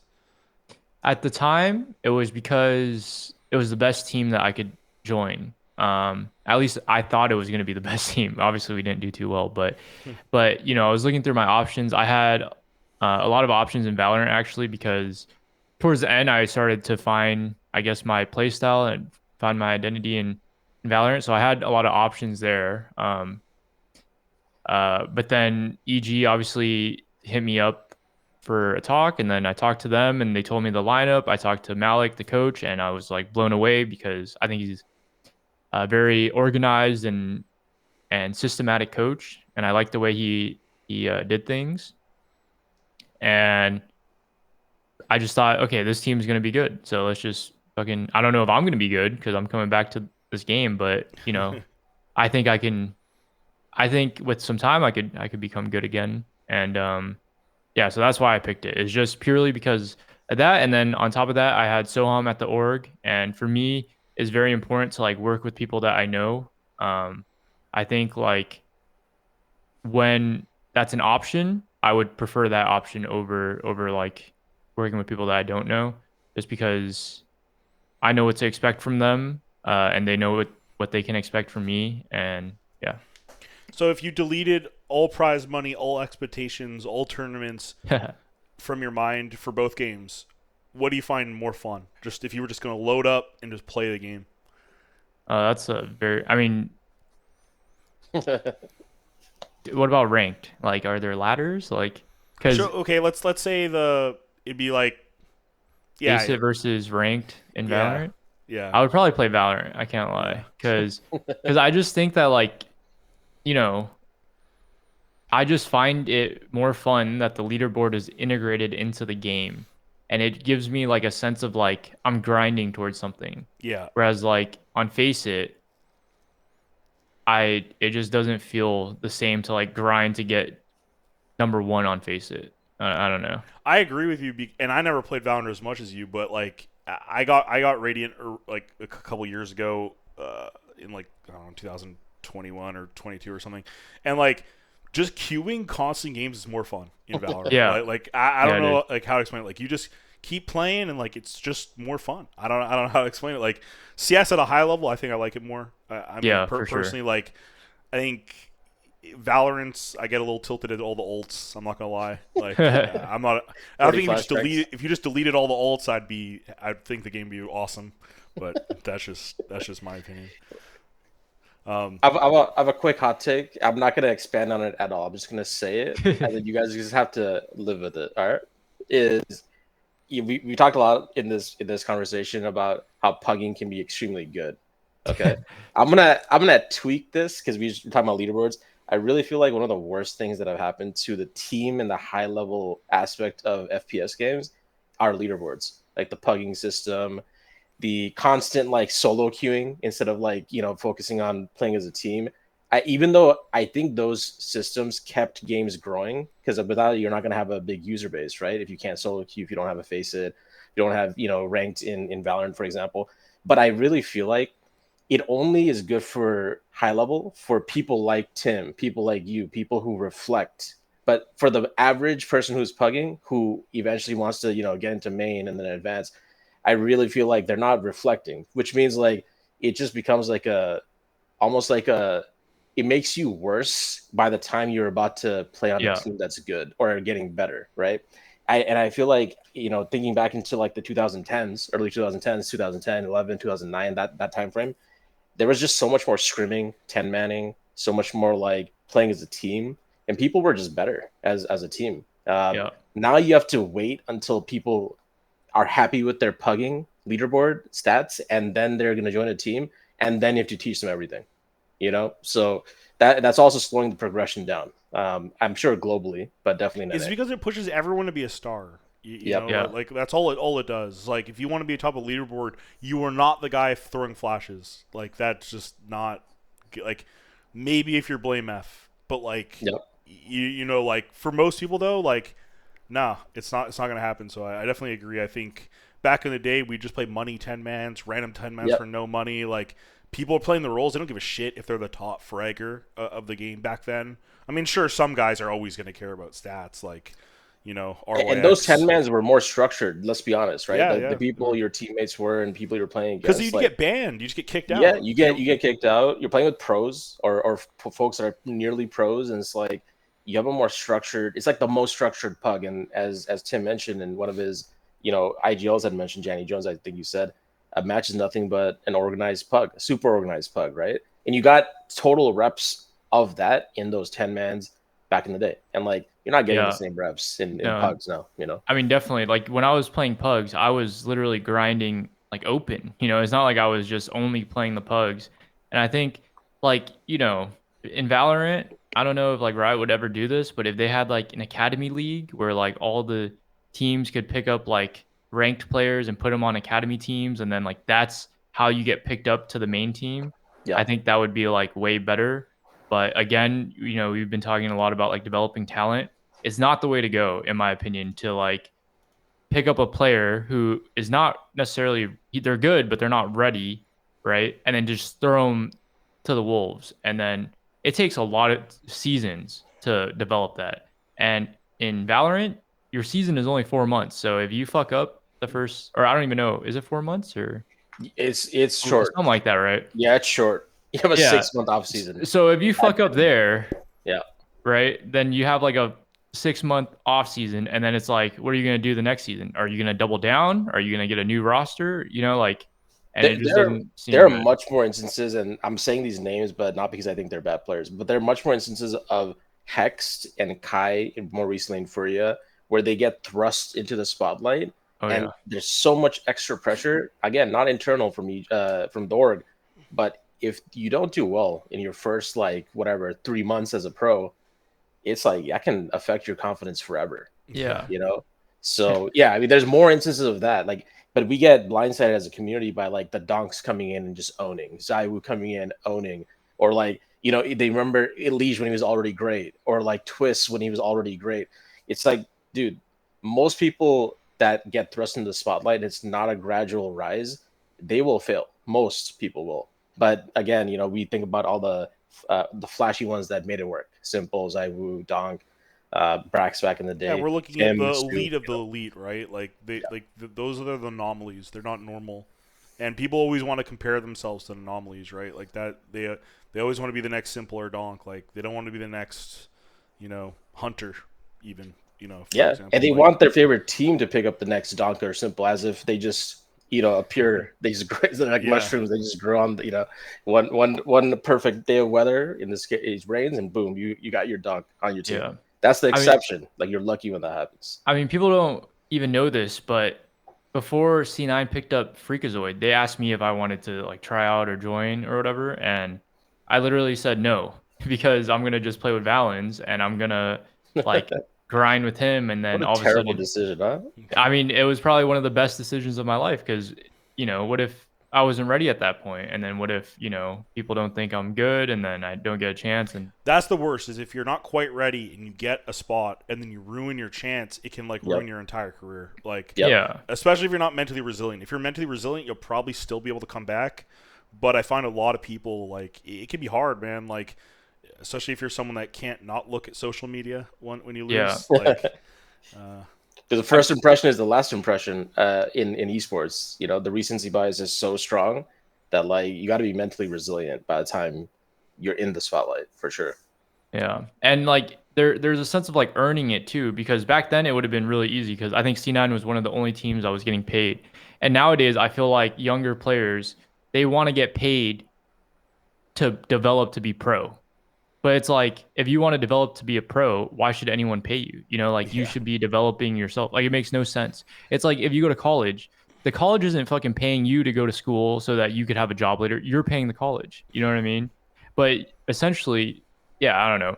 Like players it's true. that want that like luxury of getting paid for their time to learn how to play the game at like a really high level. It just makes no sense. People don't even go to man. local lands near them. I agree with that too much. Yeah. I agree with what Tim said too much, and I know Corey agrees too, dude. And like, we're enabling it too, as like, I'm not gonna. I don't want to throw organizations under the bus, but like when we offer payment or offer money to get high on the leaderboard, and that's what people grind every week or every month, man, like, you're enabling this. Like, it's kind of a self-fulfilling prophecy, right? Like, you're enabling and incentivizing people to do things that are not as great for getting to the pinnacle of CS, which is like winning as a team, right?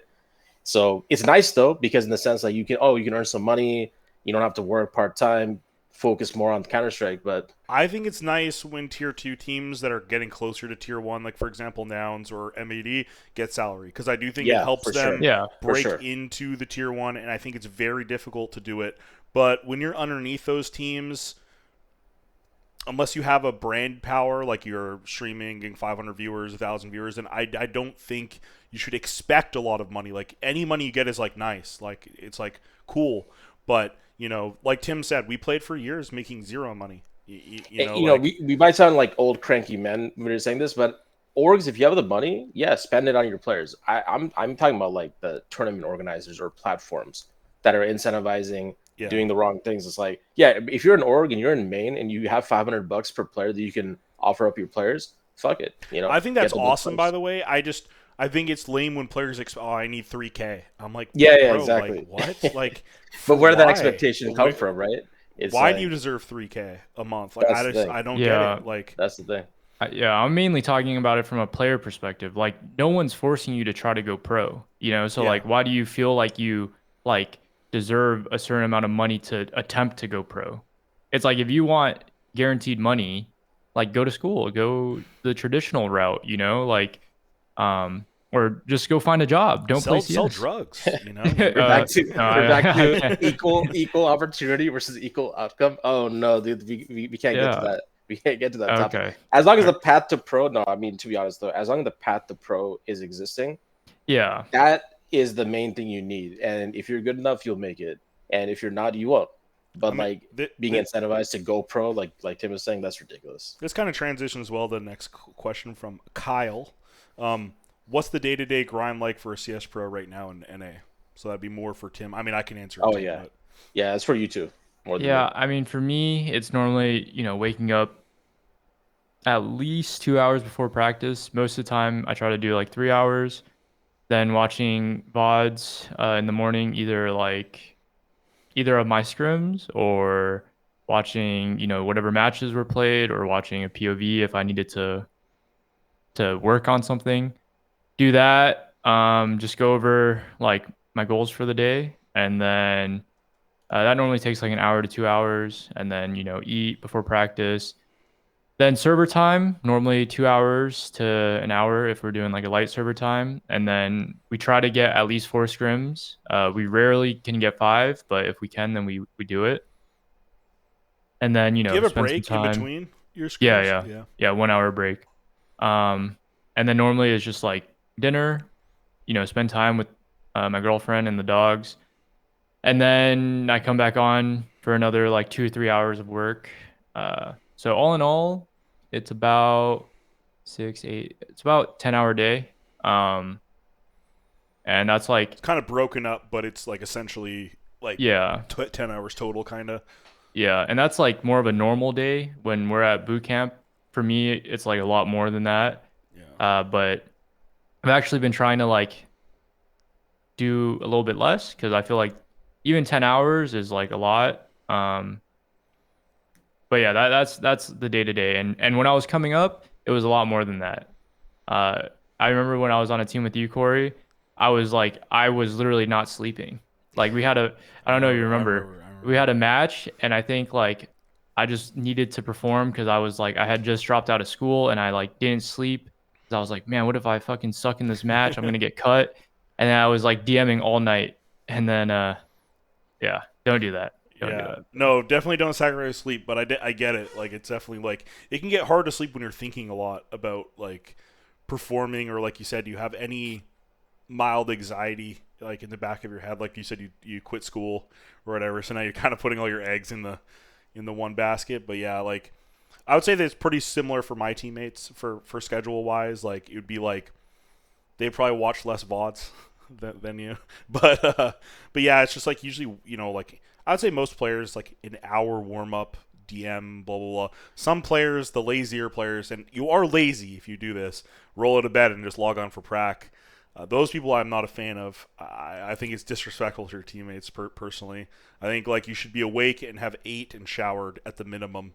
Like if you haven't done those things, unless if you're never eating breakfast, fine, whatever. But like if you normally eat breakfast and you just roll out of bed and log, like I don't know, it's just like it rubs me the wrong way, I guess. Like for me personally, but like yeah, and then I would say just like Tim said in NA, it's probably like 4 to 5 scrims with an hour break in the middle, and then afterwards usually you do some sort of review, and then people leave and play pugs or FPL or whatever. It's pretty but like he said, at boot camps you can go way harder. You could do 14 hours straight if you wanted, but not always You convinced that's the you don't want to best. be you don't want to be the guy that you're hitting your peak in your day as practice is ending and you're about to hit the pucks. Like Yeah, that's That because Car- that a it lot of is players fun are though. like that It, actually. it is yeah, fun though. that's Like don't get me Carson. wrong. He's Like like, I'm warmed up for yeah, FPL, boys. you're early in your career, that will be like your instead. It'll be like, okay, I'm like warmed up for my pugs now. Like you're treating your team prac Yeah, scrims as like and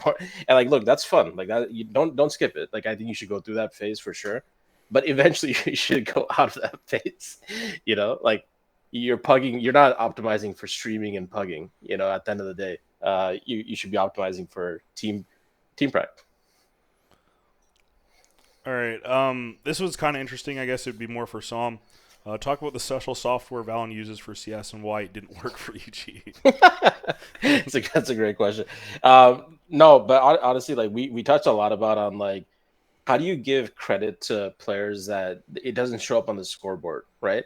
And I really think like because I was heavily influenced by players like Professor Chaos, Automatic, Tim here, and Flow Sick, even like a lot of players when I was coming up as a pro in CS:GO as a player, when I was leading, had like these qualities that sometimes they didn't show up, but they were probably the most instrumental pieces of the team. Like without them, we're not going to be succeeding or having like our fraggers do their thing, right?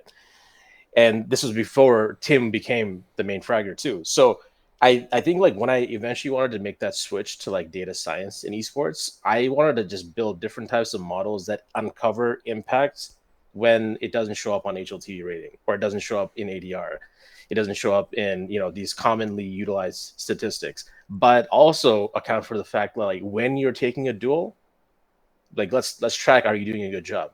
So a lot of like the work that I did on the data side just had, it started because of like really my experiences as a coach, because I saw a lot of players that should have been getting credit publicly were not, just because there's no way, how is the community supposed to see, right?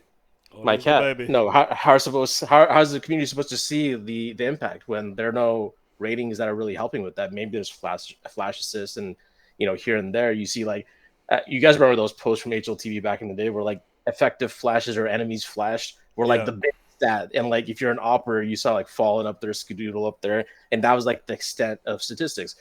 So that's what I wanted to uncover. My philosophy, though, especially for EG's main team at the time, is I don't want to add on another variable for them to think about when they're already growing as a developing team. So I focus a lot more on the EG black and white teams when it comes to like influencing how they're practicing and things like that through the use of data. So it wasn't so much the main team. I really didn't want, you know, Warburg, new head coach, to worry about that, along with the new in-game leader, Nealon at the time. So, and we never really got consistent enough where I felt comfortable to help the EG main team with some of these tools. So that was honestly most limited for EG Black and EG White. Okay. So is that program still, you still working on that, or is Yeah, it now like? it works for Valorant. Oh, Now, okay. now it switched to Valorant, and like it's the main thing I'll say is the coolest part of it is it takes the smallest unit of data available in a game, which for both CS and Valorant is the same. Every time step or every tick is how you know about it in CS. There's a data point, there's a row of data that pops up for Corey and Tim and myself in the server, for example. Every position I'm moving to, every, you know, what's my loadout, how much damage am I doing? Like every tick, there is a data point for every player on the server after the fact. We're not, you know, cheating in real time, right? We're waiting for the game, then we can analyze any of the demos or replay files. Or in Valorant's case, there are no replay files, so we get that data directly from Riot. But either way, the what do you do with that data? It's up to you. I think that's why data science at esports is pretty awesome. I think we're just barely scratching the surface still, but we're using all that data, is what's happening every tick, to help understand like how well does Tim do even if he doesn't get 30 frags this game, or how well does that player who is getting 30 frags, how impactful are his frags, right? These are all things that are kind of hidden. If you just have one rating that you look at, you miss out on a lot of context. That's fair. All right, this one's mostly for Tim, but I guess Psalm can like kind of chime in. How important was Valens to C9's success at the Boston Major? let me No, get so yeah, you can get that one. No, I think Solomon was very important. I remember like at the time, I think that me and Stu um were helping a lot in the when it came to like the calling. Obviously, Tarek was the main caller, but me and Stu helped a lot. And in a lot of the games, I think it was more like me and Stu, if we had a call, we would just make it, and then Tarek would be like the guy where if we didn't have something to say, then he would make the call. And I think that at the major, the roles flipped, and that was like the biggest tournament that we won on that team. And I think that's a large part of Soham working more with Tarek and coming up with a game plan and kind of organizing Tarek's thoughts, because it's not like he didn't have an idea of how he wanted to call. It's just that Tarek's a very like easy going guy, and he's like every time you'll call something, he'll just go with it. Like he's like, yeah, I'm down. Let's do it. Right. Yeah, yeah. And so, and me and Stu obviously have like a lot of ideas. But yeah, like I think Soam did a good job of like organizing Tarek's thoughts, making it so like he had it ready for the matches. And on top of that, he made it so I could just focus on my own game. And I think that was like, I think I played very well at that tournament as well. And it's just very easy when like everything is clear cut. You just have a plan, and then all you have to do is execute the plan, right? And I think uh, that was like what he did at that tournament. That was like really good. But then, something that people don't know about is like all the work leading up to that tournament. Like how do you implement all these different ideas that me and Stu have? How do you, enable players like Ska and Rush who don't have as many opinions and who are more like go with the flow? Like how do you deal with all these difficult personalities and these, you know, just like all the team conflict resolution type things? Like someone was like really good at that. And on top of that, keeping me in a good headspace. Like me and Saul roomed together for like 2 or 3 years, and literally we'd be up to like 4 a.m. just talking about CS, and like I would talk through so many scenarios with him. And I remember like before the match, it's like 3 a.m. I'm DMing, and I'm like, Saul, watch this. Like Nico's gonna peek me right here. I'm gonna flick him with the op, and then literally that scenario came up in the match the next day on That's Overpass, funny, and actually. so yeah. So that kind of By the way, it was a pleasure. Like, I mean, the players made it easy. I just wanted to add that. Like, you really could throw in any coach that isn't like a Stop, dude. dumbass and have them work with these types of players, and like, they would have done really well. But because it was maybe one of the majors, also throwing it out there. So I was just like from an outsider at the time, like obviously you two were on C9 and I was off in Splice or something. Um, you guys won the major, and then after that, your team kind of like slowly died, right? Like you guys kind of went to events, you didn't have the success that you wanted, and this is my own kind of thoughts. Is just like, did you guys kind of after the major feel like you deserved to win everything? Like because like in my head, you guys were like a solid top team that could win any tournament you attended, but you weren't gonna win every tournament you attended. But it felt from the outside perspective that you guys like would be frustrated if you didn't make like a deep run at every event, and I never really saw that lineup as like an Astralis run or a Fnatic. You know what I mean? Like not in a condescending way, but just as like you guys when you're showing up and you're all playing well, you could win anything, like you won the major. But then obviously if you went to like a Blast or an E League, maybe you fell a little short. And I did that like did the major win almost kind of like hurt your team in the long run, or am I wrong there? I mean, I think that definitely after the match, I didn't like. I knew that it was like not something that we could replicate, like, you know. And I think regardless of if people want to admit it or not, like we didn't replicate. Like we had lost to FaZe like 5 times before that or something like that in the quarters or semis. And so yeah, I mean, I think you're right. Like we didn't have a consistent way of playing, and I think that came down to structure, and not structure in terms of like, oh, what defaults are we running? How do we do the defaults? But more structure in terms of like what is the chain of command? And that's like one of the main things that I've learned throughout my career is you know, we had me, Stu, Tarek, who had all the opinions, but that's just too many opinions, I think. And it should be more like one guy has the call and then people make calls off of that, right? So like you said, the IGL, he calls let's inner exec, and then it's not like no one can call it off, but it's just like okay, let's do it. Yeah. And then if we hear a third guy mini, then we say wait, third guy mini, let's like go back outside or whatever, or like throw outside smokes first, and they just try to make that call work, and they cancel if they can't, right? And I think that was like the main thing is that we lacked that consistency because a lot of the calls were coming from, like I said, me and Stu. And even if they're great calls, if it's too like confusing or if it's too inconsistent or if it's like something we've never done before, then it could just be bad, even if it's good. And so yeah, I would say that that's why I think we fell short. Uh, and to win a tournament, I think you just need to have a strong leader. To be a good team, I think you need to have a strong leader. And this isn't like anything against Tark or anything like that. Like he's great. He's like one of the reasons. He's a huge reason why we won.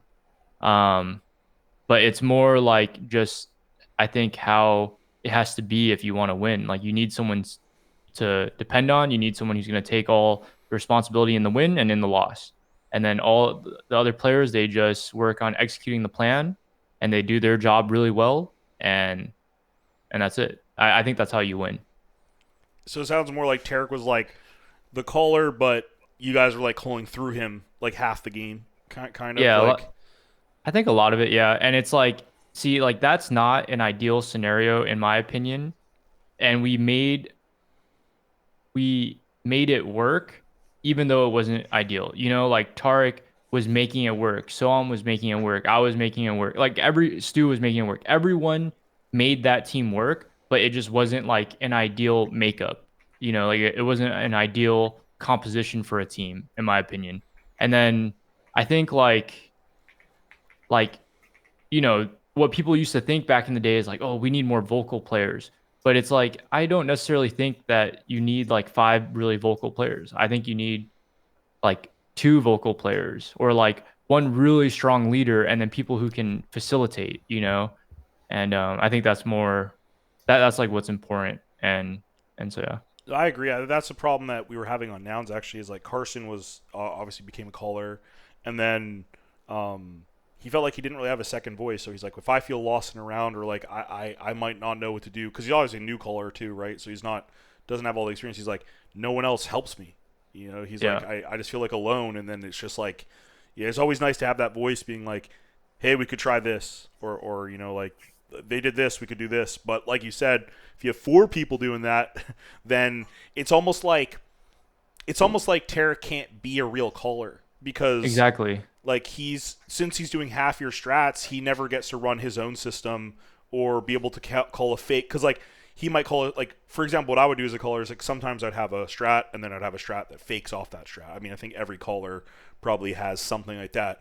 But if I call that and the next round you call something and we do it, then my plan no longer like my conditioning didn't have any effect. On Yeah. that round, right? So, but in another sense, like at a major, that can be really annoying for a team because you're really hard to read, high pressure, right? So like at the major, that might have even been like kind of solid, like um, It's hard to say, and I think it just depends on like the type of leader you have, the type of team you have. Because I mean, Liquid, you know, with Nitro, I get the vibe that like Nitro was kind of that kind of leader on Liquid. You know, you have a Liege who's like really vocal with how he wants to take map control. You got Stu Stu. who's always like very vocal. Now I think he's a different type of leader. I would guess because he's way more like it's his plan, and like you said, like if he wants to condition something, he's going to make sure that it's done. And you don't really call anything at the start of the round unless you have like a really good idea or unless like we're lost on our T side for some reason. And I just think that it's the way to go. It's like a lot of teams are also being built from scratch nowadays, and yeah, I think like when a team is built from scratch, like you need a consistent pillar, and that's normally the IGL. um no, for sure. but I mean, IGL's got to be one of the hardest roles and the hardest to fill in a team. Like, it is what it is. Like, I yeah. don't know if you guys agree. I think like Days and Steel getting banned hurt NA a Oh decent yeah. amount, and then on top of that, Sean left when he was still getting asked to, call for teams. But also, NA teams feel like they throw the older players away to the wolves more than Europe does. I feel like there's a lot like dude Apex is getting older and he's a caller. Like I feel like they gave some of their older players more of a chance to continue, whereas in NA we're just like like you didn't do well in that roster, you're never playing on a high level team ever again. Like unless you work your way back through like the gutter. But it's like even like I don't know if you guys saw the interview Forrest did.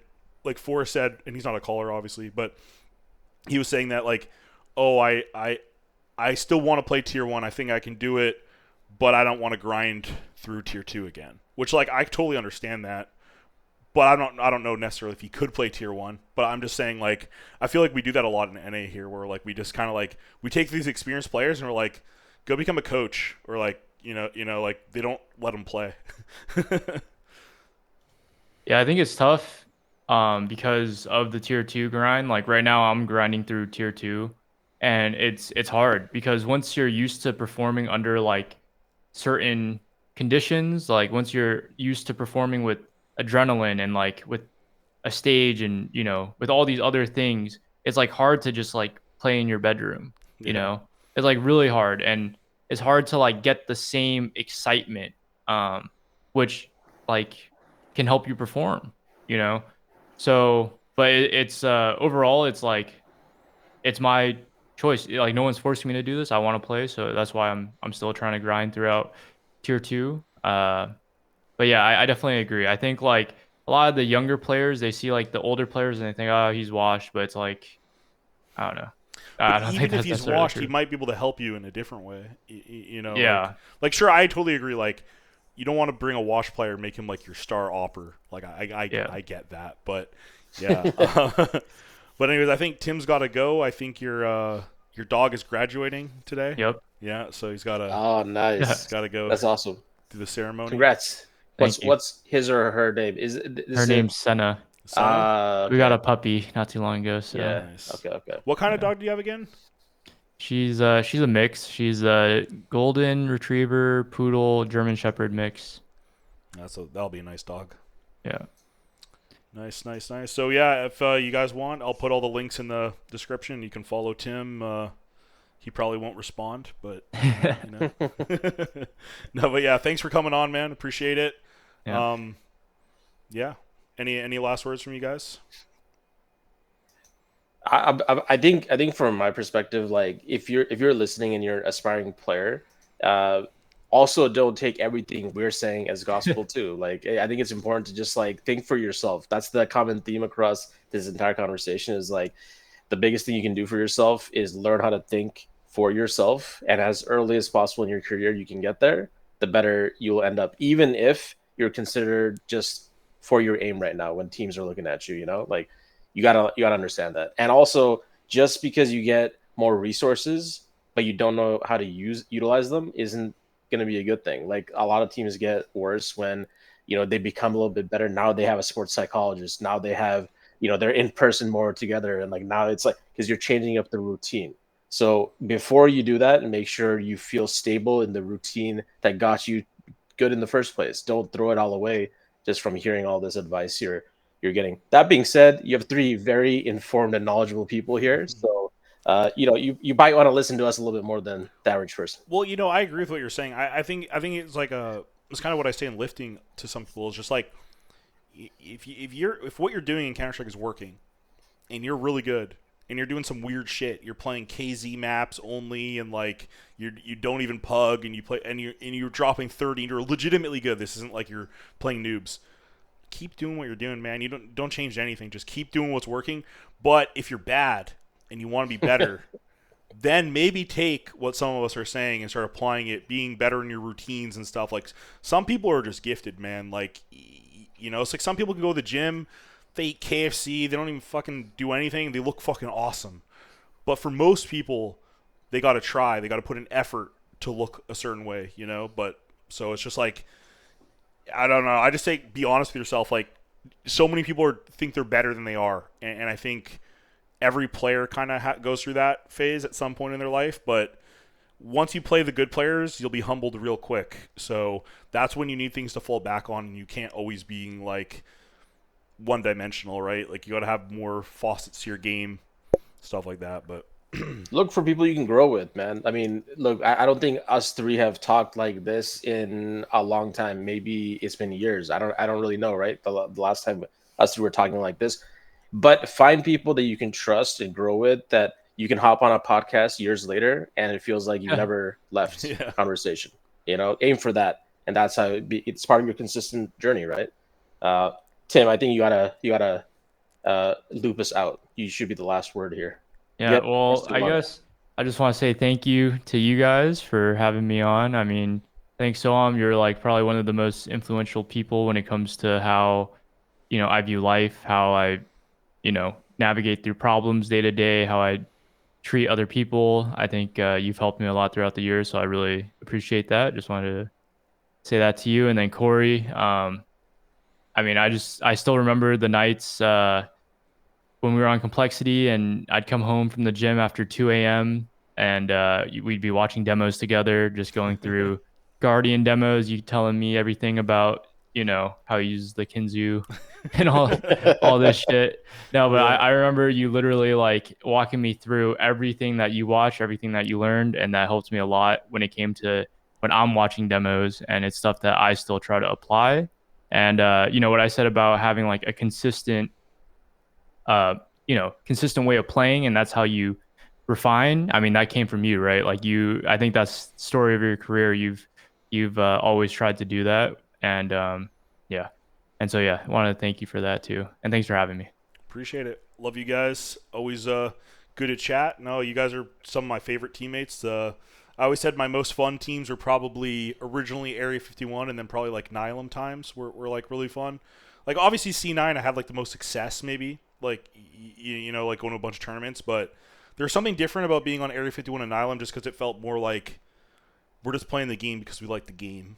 Yeah, Whereas 100%. like when you're on Cloud9, this is like you're so like hot prestigious, and it's a little bit more like you're on a sport team, like like so yeah. Yeah, I don't know. Definitely learned a lot from Soam and Tim in my time. I think Tim was weird because he was younger than me, but I think I learned things afterwards, like after I realized what I did wrong. And I think if I could go back in time, I would have taken like lifting less serious and spent less time on it. But the other side of the coin is that I didn't know it was so bad. If that makes it like I just thought I was being healthy and like, but looking at it like hindsight 2020, it was just like I was spending too much time and effort in something that I didn't need to be.